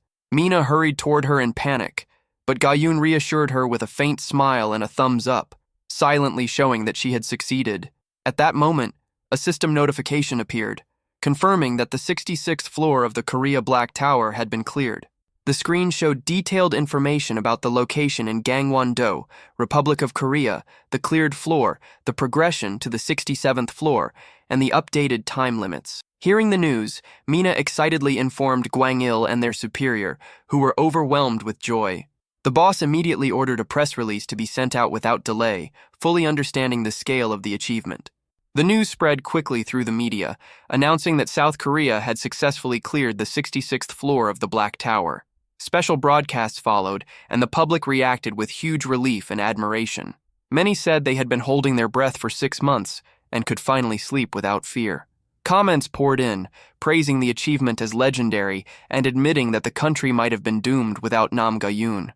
Others called her South Korea's new rank one, saying that real heroes were the ones who quietly held the line. The story of sacrifice and loyalty struck the public deeply. People compared her to those who had fled during the crisis, contrasting them with Gayun's unshaken dedication. Emotional reactions spread as viewers admitted they had cried while watching her enter the battle alone. Calls began demanding national support for her, celebrating her achievement along with the Holy Sword Dungeon. During her interview, Gayun humbly credited her success to the support of the citizens, rather than taking all the credit for herself. She also gave sincere thanks to the owner who had lent her the Holy Sword, showing her modest nature despite the massive praise surrounding her. Meanwhile, Jae-hyuk watched the broadcast on television while speaking with Gwang-il on the phone. He had already expected her to succeed, and he felt relieved that the 6 months they gained would give him enough time to climb higher floors at his own pace. After ending the call, he found himself restless, filled with a strong urge to move. He wanted to enter the 35th floor soon, but his progress had been delayed because of Go-bang's condition. Then, a system notification suddenly appeared, showing a catalog update for Savage Meat Shield. Jae-hyuk noticed that the restriction blocking the summon had vanished. Without hesitation, he summoned Meatball, also known as Go-bang. As the summoning finished, Jae-hyuk eagerly wondered whether the result would be SR or SSR rank. The system confirmed that Savage Meat Shield had been successfully called through designated summon. Jae-hyuk welcomed Go-bang back, but his expression quickly shifted into shock when he saw the transformation. Go-bang was no longer the same huge and bulky figure. Instead, he looked fit, muscular, and shockingly handsome, with a sharp body and clear 8-pack abs. Go-bang thanked him, saying he had been afraid he would never return, and that he was deeply grateful to be summoned again. The system displayed his updated catalog, showing that his rank had risen to SSR. He was now classified as a savage warrior, with detailed stats including manifestation limits, satisfaction rating, and cooldown time. Soon after, Dalry and Cossack were summoned as well. They greeted Jae-hyuk with respect, but both froze when they saw Go-bang's new appearance. Cossack, confused and uneasy, questioned whether their existence had been exposed to another person. Jae-hyuk explained that the transformed warrior was none other than Go-bang himself. Their disbelief was clear. As Cossack struggled to accept it, Jae-hyuk congratulated Go-bang on his reinforcement, noting that the sharp rise in rank had changed his body completely. To confirm his identity, Jae-hyuk asked Go-bang to recite the 3 laws of the summoned. Go-bang tried to answer, but failed to remember them properly, which reassured Jae-hyuk that despite the new appearance, it was definitely the same Go-bang. With Go-bang back, Jae-hyuk suggested entering the tower again for a farming mission. The team agreed and moved to the 34th floor of the Korea Black Tower. When they arrived, they faced massive demons. Go-bang stepped forward, saying he would take the lead. Jae-hyuk hesitated, worried about his new form, which now looked smaller compared to his former towering size. Jae-hyuk suggested that Go-bang should receive buffs from Dalry and work together with Cossack, but Go-bang refused, saying he wanted to test his evolved strength on his own. Trusting his resolve, Jae-hyuk reluctantly agreed, while telling Cossack to stay ready in case intervention became necessary. Go-bang then let out a thunderous shout, drawing every demon's attention at once. Jae-hyuk grew alarmed, thinking it would have been smarter to fight them one by one, but then Go-bang transformed again, growing even larger than before. His size now rivaled a minotaur's, reaching a massive scale that stunned everyone there. What followed was pure, overwhelming force. Go-bang fought the entire group of demons alone, showing incredible toughness and destructive power. His once reckless style now looked controlled and terrifying. Jae-hyuk watched in awe, even joking that he should have brought popcorn to enjoy the show. Cossack, however, reacted with irritation, complaining that Go-bang's power had been boosted far more unfairly than his own rune upgrade. Dowry scolded him sharply for that attitude, reminding him that Go-bang's increased strength meant Jae-hyuk would be safer. Realizing his mistake, Cossack apologized, clearly ashamed. Jae-hyuk then stepped in, softly asking Dowry to treat Cossack with more respect. Constant harsh words were unnecessary and made things uncomfortable. Dowry accepted the correction and sincerely apologized to Cossack, even taking his hand as a sign of goodwill. The reconciliation relieved Jae-hyuk, who wanted the group to stay united. Meanwhile, Go-bang kept fighting fiercely. At one point, he was struck from behind, making Jae-hyuk panic for a moment. But Go-bang answered with even greater force, completely overpowering the demons. His performance went far beyond anything he could do as an R rank, proving just how much he had grown. Soon after, a system message confirmed that the 34th floor mission had been cleared successfully.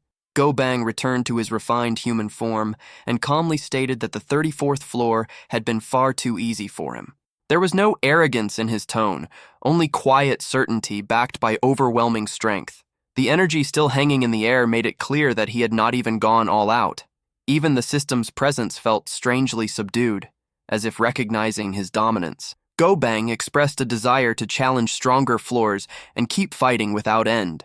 Jae Hyuk, impressed and excited, declared that S++ clears would no longer be a problem. With renewed confidence and determination, he decided to climb quickly toward higher floors, moving forward together with